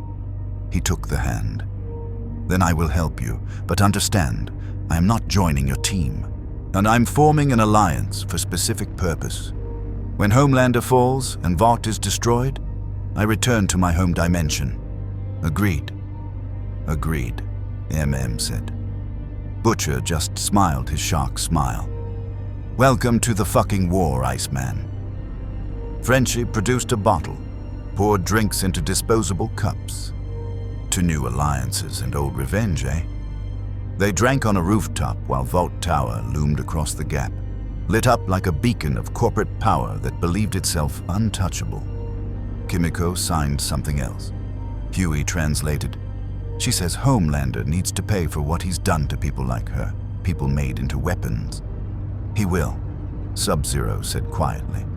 One way or another, he will face consequences. What he didn't say, he'd never killed someone like Homelander before. Who never faced an opponent whose power came from injection instead of training, whose psychology was so broken that death might be mercy. The Lin Kuei trained for honorable combat, not assassination of mentally ill godchildren created by corporate greed. But he'd seen the footage, the casual murder, the children dead in airplane wreckage while Homelander calculated PR angles. Sometimes honor demanded becoming what you hated to stop what was worse. What's the first step? He asked. Butcher's smile widened. You're gonna love this. We steal Homelander's diary. Homelander kept a private penthouse in Vought Tower, separate from his official residence, a place even Ashley wasn't allowed to access without specific invitation. The security was biometric, AI monitored, and designed to stop anyone except America's greatest hero from entering. The boys had been planning the break-in for 8 months. Here's how it works, Huey explained in the grimy basement hideout that served as their headquarters, a space that smelled like old beer and righteous anger. He pulled up building schematics on monitors held together with duct tape and spite. Homelander's doing a media appearance tomorrow night. 3-hour event, locked schedule. He can't leave without triggering corporate panic. That's our window. Sub-Zero studied the plans. The biometric locks will require his signature. Retinal scan, fingerprint, to voice recognition. Which we've got. produced samples. Contact lenses with Homelander's retinal pattern stored on microfilm, a 3D printed fingerprint from analysis of countless photo ops, voice recordings synthesized from interviews. Tech's good enough to fool first-level security, but the AI monitoring looks for behavioral patterns. Homelander moves certain ways, stands certain ways, acts like a narcissistic psychopath in very specific ways. Which is where you come in, Butcher said, looking at Sub-Zero. You go in through the window, your ice slide trick, 73rd floor, under their radar positioning. Plant the bypass hardware Huey built. We override the AI from outside, give you 90 seconds to access the penthouse before security realizes the system's compromised. And what am I retrieving? This is this diary you mentioned. Not a diary, Huey corrected. His therapy recordings. Every soup in the 7 gets mandatory psychological counseling, corporate policy after too many public breakdowns. Homelander's sessions are stored in his private server because he refused to let Vought psychiatrists keep copies, too worried they'd leak. Frenchie added, these recordings, they contain his real thoughts, his plans, his knowledge of Vaught's darkest secrets, everything we need to expose him and the corporation protecting him. Sub-Zero considered the moral calculus. Breaking and entering, theft of private medical records, violation of patient confidentiality, all crimes by any standard. But those laws were written to protect people, not monsters. What if the therapy recordings reveal nothing useful? Or what if they are simply the ramblings of a damaged mind? Then we've wasted a night, said. But we don't think so. Homelander's careful, controlled. He wouldn't keep recordings unless they served a purpose. Insurance against Vought, ammunition for leverage. He's a narcissist, but he's not stupid. Kimiko signed rapidly. Huey translated, she says we should also plant surveillance while we're there. Camera, audio, know what he's planning before he acts. Risky, cautioned. If he finds it, I'm already dead. Sub-Zero interrupted. Plant the surveillance. 26 hours later, Sub-Zero stood on a rooftop 6 blocks from Vought Tower, while news helicopters covered Homelander's appearance at a children's hospital. Orchestrated photo op, maximum publicity, minimum actual care for the sick kids. And the hypocrisy would have been amusing if it weren't so evil. Comms check. Huey's voice came through the earpiece they'd given him. Functional, Sub-Zero confirmed. You've got the bypass hardware. Sub-Zero touched the device Huey had built, smaller than a phone, covered in circuitry that looked like art. Yes. Then go, and Sub-Zero. If something goes wrong, if he comes back early, run. Don't try to fight him alone in his own territory. Just run. Sub-Zero didn't answer. The Lin Kuei didn't run. He stepped off the rooftop. The ice slide formed beneath his feet, perfect, smooth, carrying him through the urban canyon between buildings. This high up, the cold helped her, the air cooperated with cryomancy. He approached Vought Tower from the east, angle designed to avoid rooftop security cameras, not moving fast enough that thermal sensors would read him as a drone or bird. Homelander's penthouse window was reinforced glass, but Sub-Zero had fought in dimensions where reality itself was negotiable. Ice formed on his hands, not weapons, but tools. Precision freeze along the window seal, molecular contraction, then pressure applied exactly where stress fractures would form. The glass cracked silently. He slipped inside. The penthouse was a narcissist's museum to himself. Walls covered in magazine covers featuring Homelander, awards, framed photos from rescues that were mostly PR stunts. A mirror that covered an entire wall, everything positioned so that wherever Homelander stood, he could see his own reflection. Creepy as fuck, innit? Butcher's voice through the earpiece. As Narcissus would tell this guy to seek help. Sub-Zero moved to the server location Huey had identified, hidden behind a panel in the bedroom, because of course Homelander kept his deepest secrets near where he slept. The bypass hardware connected with a magnetic click. Huey's voice. Uploading override. 20 seconds. 15. Got it. Her eyes blind for 90 seconds starting now.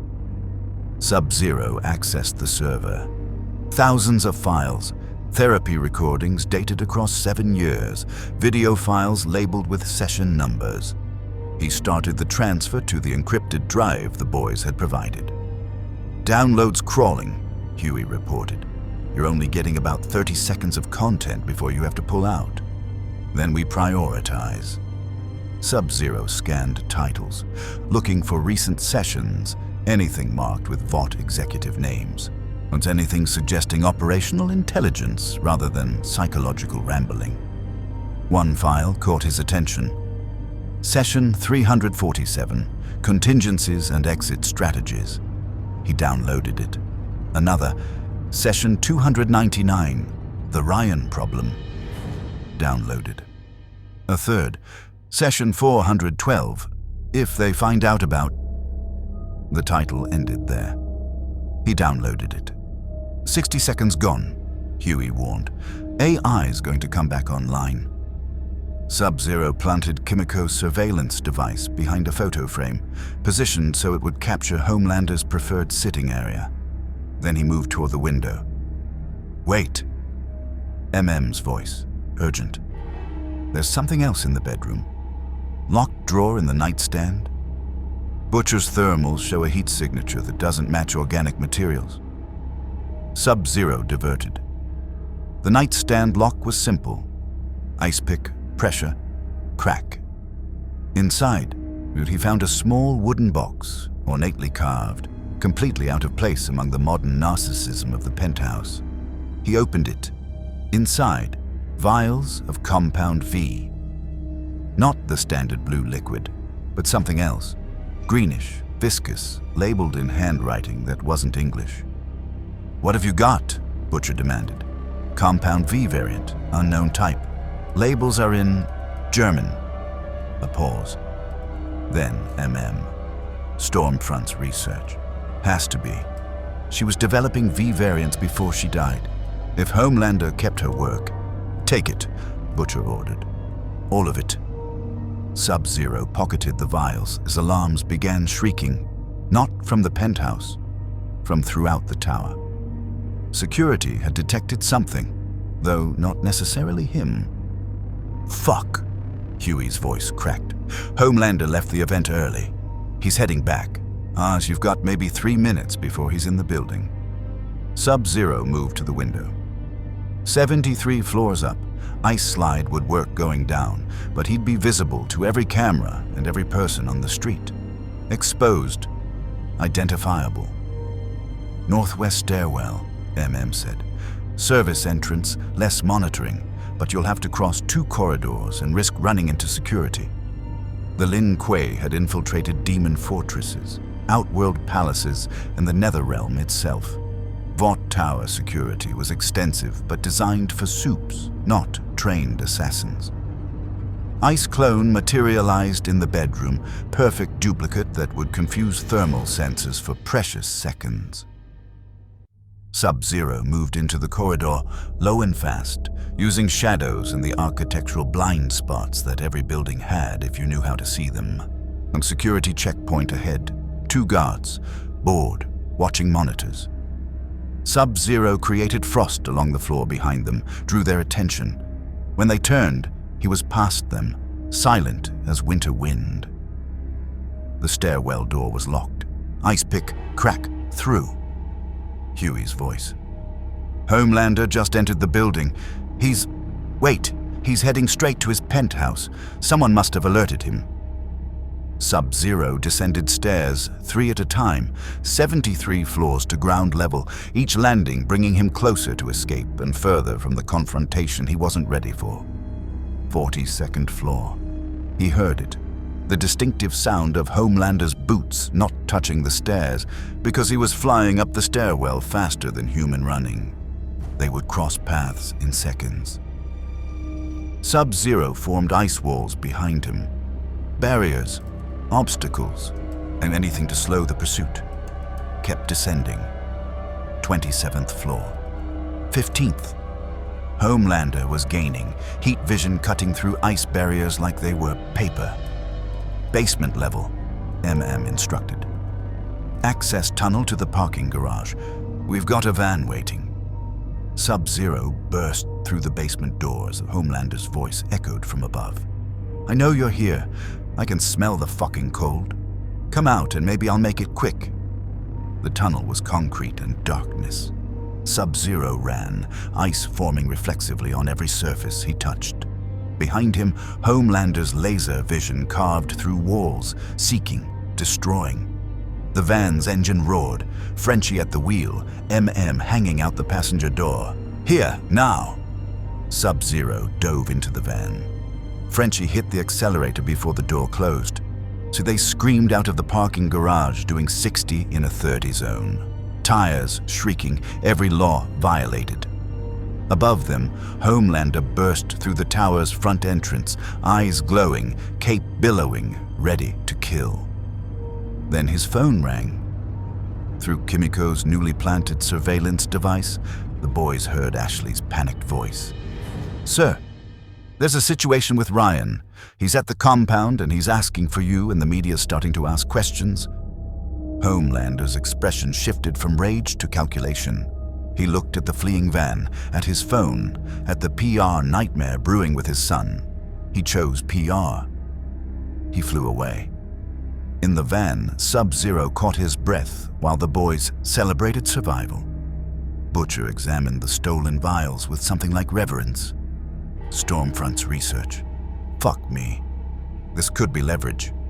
Play the files, Sub-Zero said. The therapy recordings. I need to know if this was worth the risk. Huey connected the encrypted drive to a laptop. Opened, session 347. Homelander's voice filled the van. Not the public voice, but something rawer, more honest. I've been thinking about contingencies. Exit strategies if Vought turns on me. They think I need them, but I don't. I could level this city in an afternoon. Kill everyone in the tower, everyone in corporate, everyone who's ever tried to control me. The only reason I don't is because I'm trying to be good. Trying to be the hero they sold me as. But if that stops working... A pause. If that stops working, I'll show them what I really am. The van was silent. Session 412 was worse. If they find out about the people I've killed, the real numbers, not the sanitized version, there's a plan. Vought has a bunker, deep, reinforced, hidden. That's where they'll run when I burn everything down. I know where it is. I've known for years. When the time comes, I'll make sure they can't hide. MM shut off the recording. We've got him. This is evidence of premeditation, of planning mass murder. We can take this to... He trailed off. Take it to who? The government Vought owned, the media Vought controlled, the legal system Vought had corrupted. This changes the game, Butcher said quietly. We're not just fighting a dangerous soup anymore. We're on a clock. When Homelander finally snaps, and he will, he's going to kill millions. Sub-Zero looked at the vials in his hand, at the recordings they'd stolen, and at these people who'd risked everything to gather evidence that might not matter because the system itself was rotten. Then we accelerate the plan, he said. We don't wait for him to snap. We force his hand, expose him, and end this before he becomes what he's planning to be. That's the spirit, Butcher grinned. Welcome to the fucking resistance, Iceman. Now it gets diabolical. The surveillance device in Homelander's penthouse delivered 72 hours of intelligence that painted a picture of America's greatest hero slowly becoming America's greatest threat. He talked to himself. Long, rambling monologues about respect, love, power, and revenge. He practiced speeches for massacres he hadn't committed yet. He watched footage of himself on loop, studying his own face for micro-expressions that might reveal weakness. And he talked about Sub-Zero. The Ice Ninja thinks he's special, Homelander said to his mirror on the second night of surveillance. Thinks his training means something. Thinks honor matters. He'll learn. They all learn. Either you kneel or you die. And I haven't decided which category he fits yet. MM paused the recording.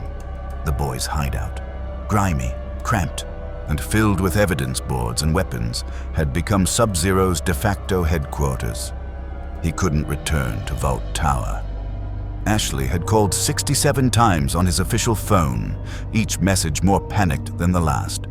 Corporate had declared him a rogue asset. The 7 had been mobilized for retrieval. He knows, Huey said quietly. Maybe not that we stole the files, but he knows you were in his space. He can probably smell the cryomancy or whatever. You're on his radar now.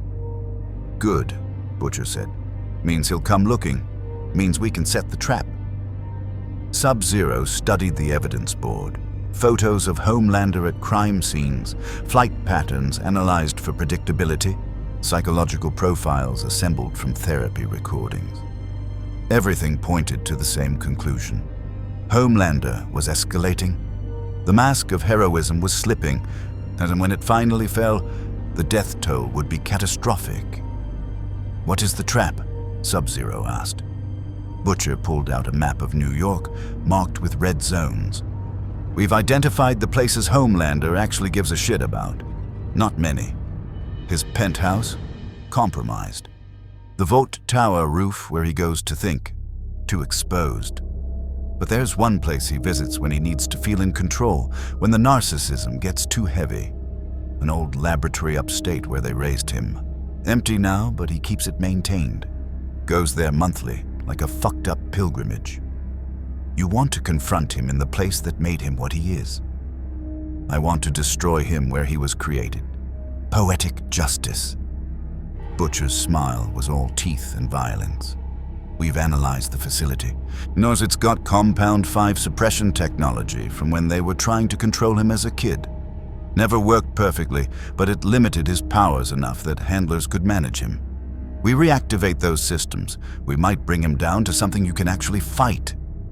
MM shook his head. This is insane. Even suppressed, Homelander's still one of the most powerful Suppies alive. And if the suppression fails, then I die doing what warriors are meant to do. Sub-Zero interrupted. Fighting monsters. Frenchie had been working on something in the corner. Chemical compounds from Stormfront's stolen vials, mixed with his own terrifying expertise. I've created something, mes amis. A compound that, if injected directly into Homelander's bloodstream, might destabilize his Compound V enhancement. Temporary. On maybe 10 seconds of vulnerability. Maybe. Maybe isn't a plan, MM argued. It's what we have, Butcher countered. And it's better than sitting here while he works himself up to genocide. Sub-Zero thought of the children in Sage Grove, the civilians on Flight 37, the casual evil that Vought protected with contracts and PR. The Lin Kuei had a saying, when facing demons, you become demonic. When defending the realm, you sacrifice yourself. This wasn't his realm, but the people here deserved protection from their manufactured gods. I will do it, he said. But we need to ensure Homelander actually comes to the facility. He won't walk into an obvious trap. Kimiko signed. Huey translated.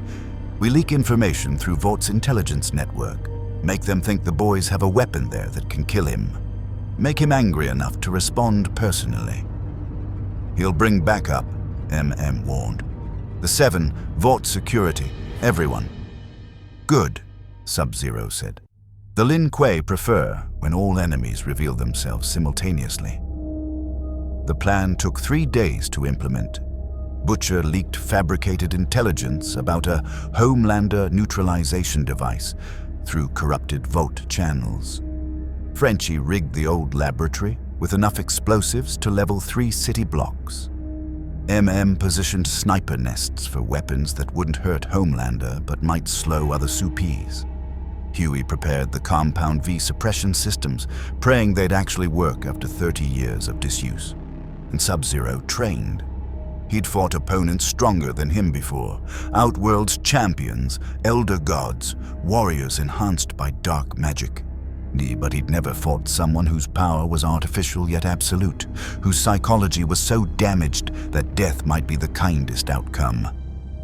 On the 3rd night, Kimiko found him in the hideout's training area, working through Lin Kuei forms with ice weapons. She watched for 10 minutes before signing. Huey wasn't there to translate, but Sub-Zero had been learning. He caught enough. Why risk death for world not yours? He dismissed the ice blades, turned to face her. Because evil is evil, regardless of dimension. Because manufactured gods are still tyrants. Because... He paused, searching for words. Because the Lin Kuei exists to protect those who cannot protect themselves. This world created monsters and worships them. Someone must stand against that. Kimiko signed again. This time, Sub-Zero understood. We are monsters too. I'm fighting monsters. Perhaps. But you fight for others. Homelander fights for himself. That is the difference. She smiled. Rare, genuine, and signed something else before leaving. Sub-Zero didn't catch all of it, but the word honor came through clearly. The day of the confrontation arrived with unseasonable cold, Sub-Zero's doing perhaps, or just the universe's sense of ironic atmosphere. The old laboratory stood isolated in upstate wilderness, a concrete monument to Vaught's early experiments in creating the perfect weapon. They'd succeeded too well. The weapon had become a god with a child's psychology and a monster's capabilities. The boys took positions. Frenchie in the explosives control room, MM and Huey with the suppression systems, Kimiko with weapons that might slow down whoever came with Homelander, and Sub-Zero in the central chamber, the room where Homelander had been raised, where he'd been tested and broken and transformed into America's greatest nightmare disguised as its greatest hero. The waiting was its own torture. An hour. 2. Then Huey's voice through comms. Incoming, air approach, it's him. And he brought friends. Through the laboratory's windows, Sub-Zero saw them, Homelander leading, cape billowing, eyes already glowing. Behind him, A-Train moving at super speed, Black Noir in his silent menace and, unexpectedly, Starlight, looking conflicted but present. The 7's coming in hot, MM reported. Suppression systems ready. Just need Homelander inside the activation radius. Homelander didn't bother with doors. He punched through the laboratory's wall, concrete and rebar exploding like drywall. Landed in the central chamber with theatrical precision, cape settling, smile wide and psychotic. Well, well, well, he said, voice echoing off walls that had heard his screams as a child. Look who's hiding in my childhood home, the Ice Ninja and his band of domestic terrorists. His eyes found Sub-Zero. I was hoping you'd be here. We have unfinished business. Sub-Zero stood in a ready stance, ice already forming on his hands, muscles coiled, years of training focused on this moment. Your business is mass murder and corporate evil, he said. I am here to ensure it ends. Homelander's laugh was genuine amusement. You can't even hurt me, Ninja. Your ice is adorable, but I'm invulnerable. I've survived nuclear blasts, orbital re-entry, attacks from beings you couldn't imagine. What makes you think frozen water is going to... MM, who activated the suppression systems? The effect was immediate. Homelander stumbled, eyes flickering, power visibly draining. Not gone, never gone, but reduced, humanized slightly, made mortal enough to bleed. His expression shifted from amusement to rage. "You think this changes anything?" He launched himself at Sub-Zero anyway, still fast, still strong, but no longer godlike. Sub-Zero met the charge with ice. Barrier, deflection, frozen spears aimed at joints and soft tissue. Homelander tore through most of it, but one spear caught his shoulder, penetrated an inch before his residual invulnerability stopped it. He bled. "Impossible," Homelander whispered, staring at the red on his costume. "Nothing is impossible," Sub-Zero said, "till you were simply never challenged by someone who earned their power instead of being injected with it." The fight that followed was brutal. Homelander's heat vision carved through ice, but Sub-Zero was faster without powers to rely on. He used the chamber itself, walls, ceiling, tactical positioning, created ice clones that Homelander wasted energy destroying, froze the floor to compromise footing, fought like the Lin Kuei had taught him, intelligence over strength, precision over power. Outside, the boys fought the Seven. A-Train was too fast for conventional weapons, but MM had prepared liquid nitrogen traps that slowed him enough for Kimiko to engage. Black Noir moved like a ghost, silent and deadly, until Frenchie's explosives forced him into defensive positions. And Starlight stood frozen, watching the chaos, and clearly conflicting with whatever orders she'd been given. In the central chamber, Sub-Zero landed a solid hit, ice-enhanced strike to Homelander's jaw that actually staggered him. The American flag on his chest was torn, bloody. His hair, always perfect, was disheveled. He looked less like a god and more like what he was, a damaged man who'd been given too much power without the psychology to handle it. "I was raised in this room," Homelander said, breathing hard, the suppression systems wearing on him. "They tested me here, hurt me here, made me into their weapon. And you know what I learned?" He wiped blood from his lip. "That power is the only thing that matters. That everyone either kneels or dies.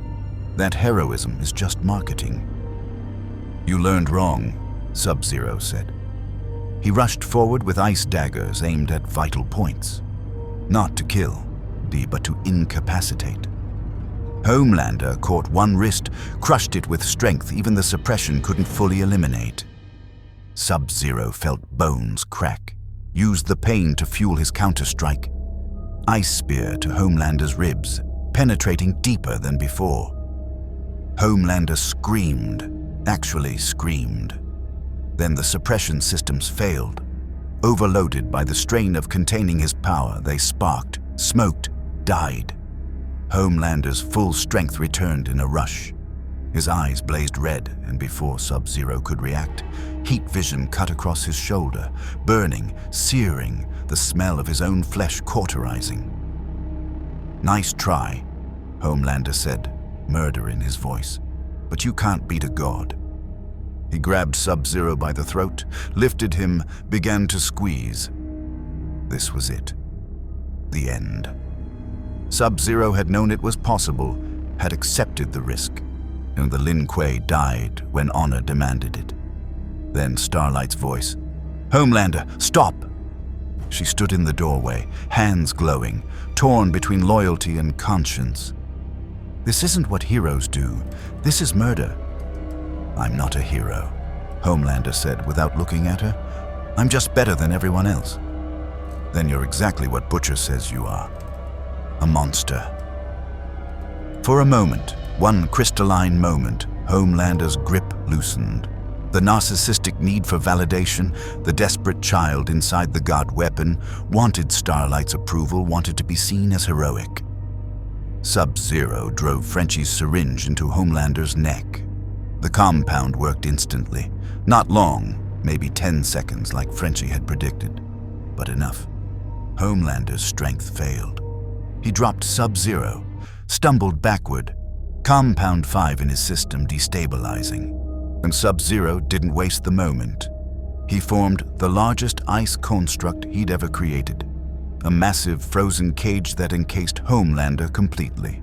6 feet thick, reinforced with every technique the Lin Kuei had taught him. Homelander's heat vision cut through, but slowly. So slowly. "Everyone out," Butcher's voice through comms. "Frenchie, blow it." The explosives detonated. Not to kill Homelander. Nothing short of nuclear weapons would do that. But to collapse the facility, bury him, buy time. Sub-Zero ran, shoulder burned, wrist broken, body screaming. Behind him, Homelander's rage echoed through collapsing concrete. The boys evacuated in vehicles prepared for exactly this, MM driving one van, Frenchie another. Starlight flew upward, carrying Huey. Kimiko dragged a wounded A-train who'd chosen survival over loyalty, and Black Noir was buried in the collapse. Unknown if he survived. Miles away, in a safe house Butcher had prepared, the boys regrouped. Sub-Zero's injuries were treated with supplies stolen from Vought medical facilities. The therapy recordings were backed up to secure servers worldwide. Stormfront's research was analyzed. They'd survived. Barely. "Did we win?" Huey asked, exhausted. "We bought time," MM said. "Made him bleed. Proved he's not invincible. And pissed him off proper," Butcher added with satisfaction. "When he digs himself out, he's coming for us with everything. But at least now we know he can be hurt." Sub-Zero sat in silence, pain radiating from his shoulder and wrist. He'd fought Homelander, the most dangerous being in this dimension, and survived. Barely. The ice cage wouldn't hold him long. Days, maybe hours. But it had held. That mattered. Starlight appeared in the doorway, having followed them despite the risk. "I can't go back to Vought. Not after that. They'll kill me, or worse." "Welcome to the fucking club," Butcher said. She looked at Sub-Zero. "You were right, about honor, about what real heroism looks like. I want to help, for real this time." Sub-Zero nodded, too exhausted for words. They'd struck a blow against a corporate god. They'd proven the impossible was merely difficult. And somewhere under tons of rubble, Homelander was screaming his rage at being made mortal, even temporarily. The war was far from over. It had only just begun. The world changed in 48 hours. Homelander emerged from the laboratory ruins 3 days after the collapse, bloody, furious, and terrifyingly silent. No public statements, no press appearances. Vaught's spin machine worked overtime, claiming equipment malfunction and unauthorized facility access. But the truth leaked anyway. Social media exploded with footage from security cameras showing the Seven fighting the boys, showing Homelander bleeding, showing America's greatest hero vulnerable. The stock price dropped 18% in a day. In the safe house, Sub-Zero's injuries healed slowly despite Vought medical supplies. Cryomancy helped, ice reducing inflammation, numbing pain, but broken bones needed time. MM set the wrist professionally, evidence of field medical training that spoke to how long the boys had been fighting this war. "You're trending globally," Huey said, showing Sub-Zero his phone. Hashtag Sub-Zero vs Homelander has 40 million posts. Half the internet thinks you're a hero. The other half thinks you're a terrorist. Vaught's trying to control the narrative, but it's too big. You made Homelander bleed on camera. That changes everything. Sub-Zero didn't care about social media. He cared about the portal research sitting in Vaught's labs, now completely inaccessible. He cared about being trapped in this dimension while Homelander planned revenge. He cared about the civilians who die when the narcissistic godchild finally snapped completely. "We need to finish this," he said quietly. "The wound is open. If we do not strike decisively, the Homelander will recover and become worse." "Agreed," Butcher said. "But we're missing pieces. The compound Frenchie made only worked because the suppression systems weakened him first. Without that tech, we can't bring him down to fightable levels." Then we find another way. Sub-Zero stood, testing his wrist. The pain was manageable. Warriors fought through worse. The therapy recordings mentioned a bunker where Vought leadership would hide when Homelander finally turned on them. If we expose that, show the public that Vought has contingencies for their own hero becoming a mass murderer, it destroys their narrative completely. Pulled up files on his laptop.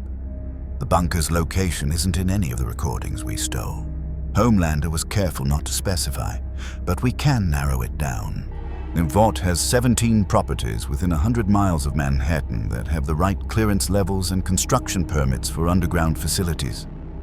So we hit them all, Butcher said, simultaneously. Spread Vaught's security thin. One of them is the real bunker, and when we find it, we broadcast its location. Show the world that Vought plans for their hero to go rogue.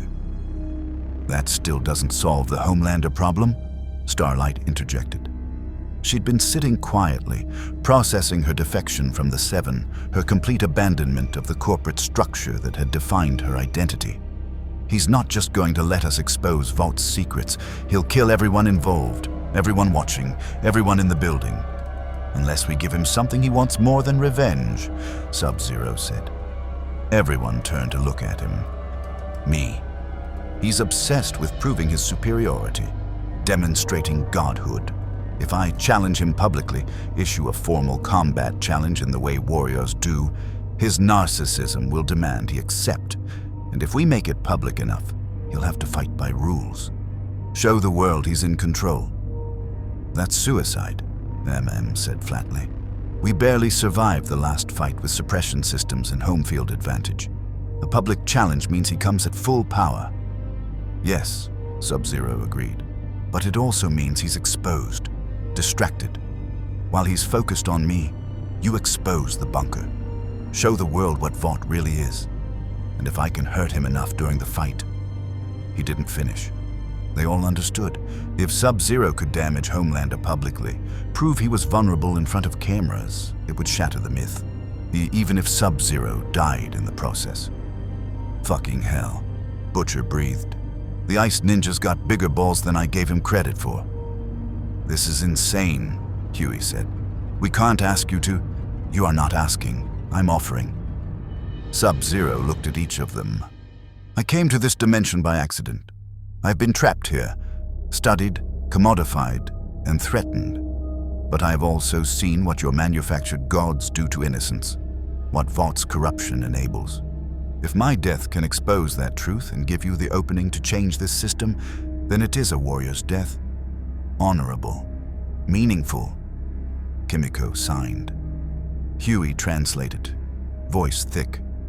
She says you're the first real hero she's met in this world. Sub-Zero shook his head. I'm not a hero. I'm a weapon aimed at evil. The Lin Kuei are not saviors. We are warriors who do what must be done. Then let's do this right, said. We've got 3 days before Vaught's security protocols adapt to our last infiltration. 3 days to find the bunker, set up the broadcast, and make this public challenge impossible for Homelander to ignore. They worked with the focused intensity of people who knew they were planning something unprecedented. Frenchie analyzed the remaining Stormfront compounds, trying to engineer a second dose of destabilization serum. Coordinated surveillance on 17 potential bunker locations. Huey prepared broadcast equipment that could hijack every major network simultaneously. Butcher made arrangements for contingencies upon contingencies. And Sub-Zero trained. He practiced forms that would work against an opponent who could fly, who could shoot lasers from his eyes, who was nearly invincible. He meditated on mortality, on the Lin Kuei teachings about honorable death. He thought about Earthrealm, his home, his clan, the dimension he might never see again. On the second night, Starlight found him on the safe house roof, forming and dismissing ice sculptures under Starlight. You don't have to do this, she said. We can find another way. There is no other way. Homelander is too powerful, too protected, too worshipped. Only public defeat will break his myth. Only public exposure of Vaught's contingencies will prove the truth. He dismissed a frozen dragon mid-formation. And I am the only one who can survive long enough to deliver both. You won't survive. You know that. Perhaps. But the Lin Kuei believe that how you die matters as much as how you live. If my death exposes evil and protects innocence, it is a good death. Starlight was quiet for a long moment.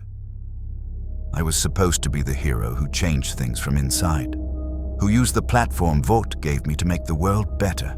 But all I did was enable them, become complicit. You've been here less than a month, and you're doing what I couldn't do in years. You helped save me during the laboratory fight. You chose conscience over comfort. That is its own kind of heroism. She smiled sadly. Funny. The assassin from another dimension teaching me about heroism. On the third day, they found it. Bunker 7, beneath a Vought subsidiary in New Jersey, constructed in 1987, designed to withstand nuclear attack. Huey's hacking confirmed it. Executive-level biometric locks, supplies for 300 people for 6 months, and construction permits that mentioned worst-case scenario protocols. This is it, MM said. This is where they run when their monster comes home. Butcher grinned like a shark. Time to show the world that Vaught's been planning for their hero to go full genocidal since before most of their employees were born. The challenge was broadcast simultaneously across every platform Huey could hack. Social media, news networks, even Vaught's own streaming service. Sub-Zero's face appeared on millions of screens, masked, dignified, speaking with a warrior's conviction. I am Kuai Liang, Grandmaster of the Lin Kuei, and I challenge Homelander to single combat. You claim to be a god. Prove it. Face me in fair battle before the world, or admit that your power is borrowed, artificial, and inferior to the discipline of true warriors. Soon I will be at Times Square at midnight. Come alone or prove yourself a coward hiding behind corporate protection. The internet exploded. Vaught's PR team scrambled. Ashley had a complete breakdown on live television.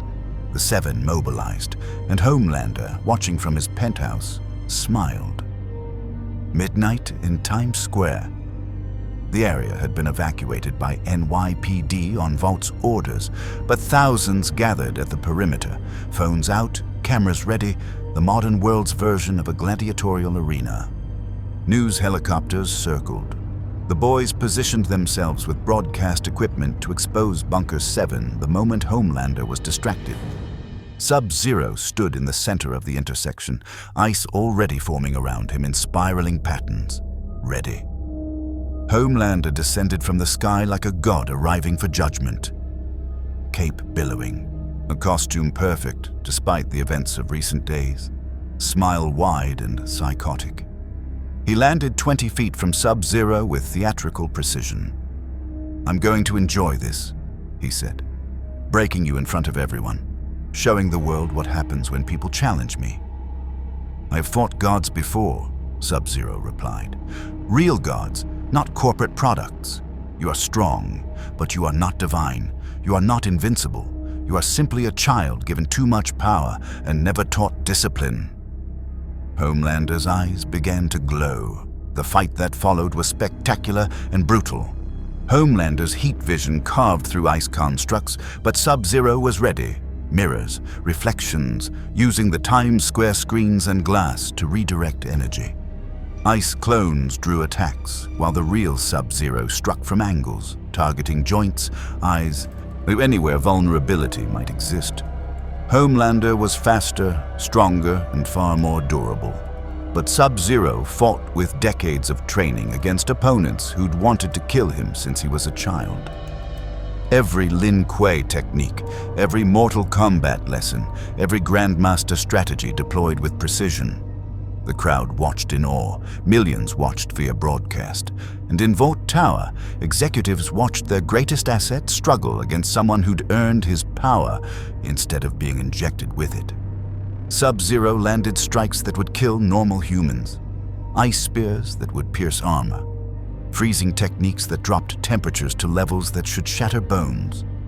Homelander felt all of it, and while his invulnerability protected him, the impact The force, the undeniable proof that he could be hurt, showed on his face, and he was bleeding again. Just a little. But on camera, in 4K, broadcast globally, the myth cracked. Then Huey's broadcast interrupted every screen in Times Square.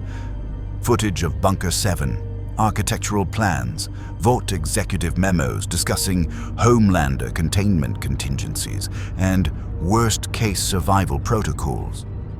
Evidence that Vought had always known their hero might go rogue, had planned for it, had built an underground fortress to hide from their own creation. Homelander saw it on the screens surrounding the fight, saw the betrayal, saw that Vought, his creators, his handlers, his parents in every meaningful sense, had never trusted him, had always feared him. His rage became absolute. He stopped toying with Sub-Zero, laser vision at full power, super strength without restraint. He grabbed Sub-Zero mid-dodge, flew him upward, and then drove him into the pavement hard enough to crack concrete 50 feet in every direction. Sub-Zero felt ribs break, felt his spine compress, tasted blood. But he smiled, because the world had seen Homelander's face when he discovered Vought's contingencies, had seen the rage, the betrayal, the childlike hurt of a god learning his creators feared him, had seen America's hero revealed as America's greatest threat. The narrative was broken, the myth destroyed. "You think this changes anything?" Homelander screamed, lifting Sub-Zero by his armor. "I'm still the most powerful being alive. I'm still alone," Sub-Zero said through blood. "You are alone. Vought fears you. The world fears you. And now they know. You are not a hero. You are a monster they created and could never control." Homelander's heat vision activated at point-blank range, when Sub-Zero formed ice. Not to block, but to redirect. The heat vision bounced off crystalline surfaces, scattered into the sky, harmless to everyone except the one being held. It hurt. Burns across his chest, his arms, his face, the smell of his own flesh cooking, but he'd survived worse in the Netherrealm. One final technique, one last Lin Kuei secret. Sub-Zero grabbed Homelander's arms, channeled every ounce of cryomancy into direct contact, and froze. Not Homelander's skin. That was too invulnerable. But the moisture in the air between them, creating a shell of ice so cold it approached absolute zero, binding them together in crystalline prison. "If I cannot defeat you," Sub-Zero said quietly, "I will hold you long enough for others to escape, for the truth to spread, for the world to prepare." Homelander thrashed, the ice cracked, but it reformed. Sub-Zero poured everything into maintaining it, every technique, every lesson, every ounce of mystical power. They stood frozen together in Times Square, god and warrior, monster and hero, locked in ice that held for 10 seconds, 20, 30. Long enough for the boys to extract, for Starlight to lead civilians to safety, for every cameras in the city to capture Homelander, struggling against a mere warrior who'd earned his power through discipline. At 43 seconds, the ice shattered. Homelander broke free, threw Sub-Zero's broken body aside like trash, and flew away screaming. The boys found Sub-Zero in the rubble, barely conscious, burns across most of his body, multiple broken bones, internal bleeding that even Vought medical supplies might not fix. But alive. "You crazy bastard," Butcher said, something like respect in his voice. "You actually did it. Made him look weak on global television, exposed Vaught's contingency plans, changed the whole fucking narrative." Sub-Zero coughed blood. "The portal research in Vought Tower. Can you access it?" MM looked at Huey. Huey nodded. "With Vought in chaos, their security protocols disrupted. Yeah, we might be able to get you home. Then do it, before Homelander returns, before..." Sub-Zero's vision blurred. The pain was becoming abstract, distant, either shock or death approaching. "Before I become a liability." "You're not a liability," Starlight said quietly. "You're a hero, a real one." "I am a warrior," Sub-Zero corrected. "But thank you." They carried him to a van, drove through a city transformed by revelation, protests forming outside Vought Tower, media in frenzy, the public demanding answers about corporate contingencies for their own heroes. The myth of Homelander, invincible and benevolent, was shattered. What came next would be chaos, but it would be honest chaos. In a secure location, one of MM's backup safe houses, Huey worked frantically with the portal research they'd stolen weeks ago. Frenchie provided mystical components reverse-engineered from Sub-Zero's blood samples. Starlight used her powers to generate the energy needed. "This is theoretical," Huey warned. "We're guessing at dimensional frequencies. If we get it wrong, you could end up anywhere, or nowhere." "I understand the risk," Sub-Zero said from the medical bed where he lay broken. "But I cannot stay. This is not my fight beyond what I have already done. Sank and Homelander will come for me when he recovers his composure." "You gave us a chance," MM said. "That's more than anyone else has done. More than we had any right to ask." The portal opened like a wound in reality. Crackling energy, the smell of ozone, a glimpse of somewhere else beyond. Sub-Zero couldn't tell if it was Earthrealm or another dimension entirely, but it was away from here. "If you ever need a warrior again," he said, pulling himself upright despite the pain, "find a way to call. The Lin Kuei honor their alliances." "Fucking diabolical," Butcher said with genuine warmth. "Now get out of here before the crazy flying psychopath comes back." Sub-Zero stepped toward the portal, paused, looked back at the boys, these damaged, determined people fighting an impossible war against manufactured gods and corporate evil. "Look, in my realm, we have a saying," he said. "The warrior who fights for others never truly dies. His purpose lives on in those he protected." He met each of their eyes. "Your war is righteous. Win it." Then he stepped through. The portal collapsed behind him with a sound like breaking ice. The boys stood in silence. "Did we just help an interdimensional ninja assassin get home?" Huey asked finally. "We did," MM confirmed. "And did that interdimensional ninja assassin just help us potentially bring down Vought International and expose Homelander as a threat?" "He did." Butcher laughed, genuine, rare. "Well, fuck me. Sometimes the crazy plans actually work." Outside, New York burned with revelation. Vaught's stock continued falling. Congressional hearings were announced. The 7 disbanded as members fled or were arrested. He said Homelander disappeared, likely planning his revenge or his breakdown or both. But the narrative had changed. The myth was broken. Heroes were revealed as products, corporations exposed as evil, and the public finally saw the truth. All because a warrior from another dimension had chosen honor over comfort, truth over lies, and sacrifice over survival.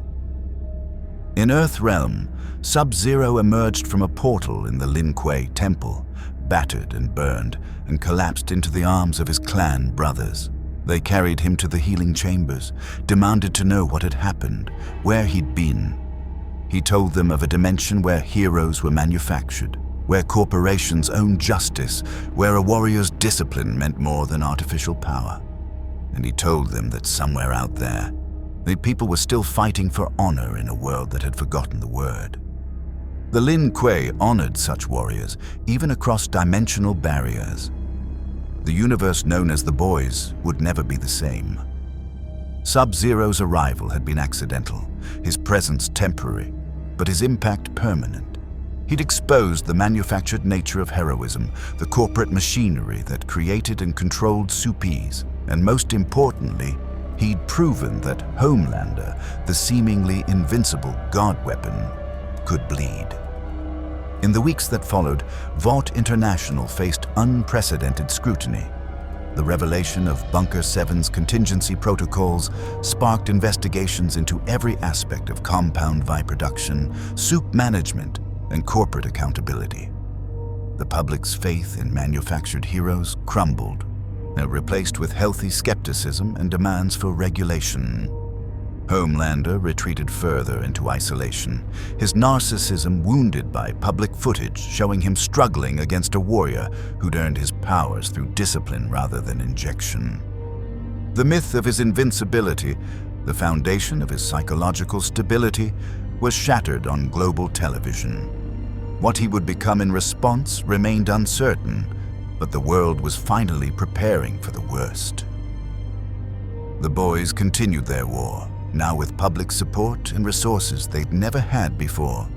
Starlight became their public face, the reformed Soupy fighting for accountability.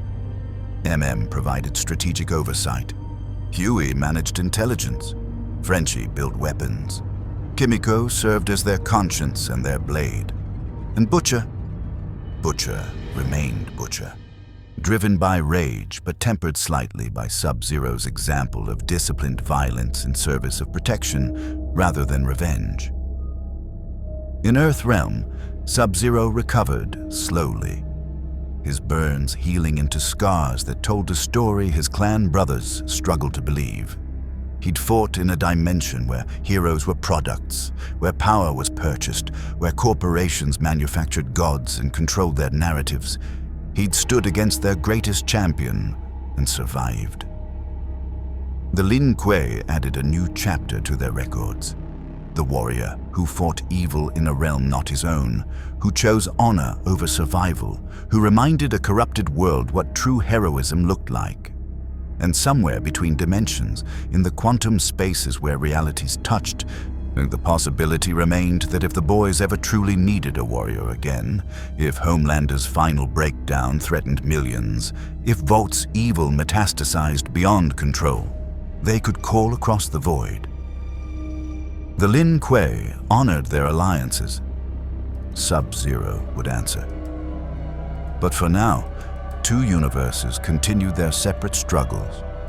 One learning to fight its manufactured gods, the other defending against interdimensional threats.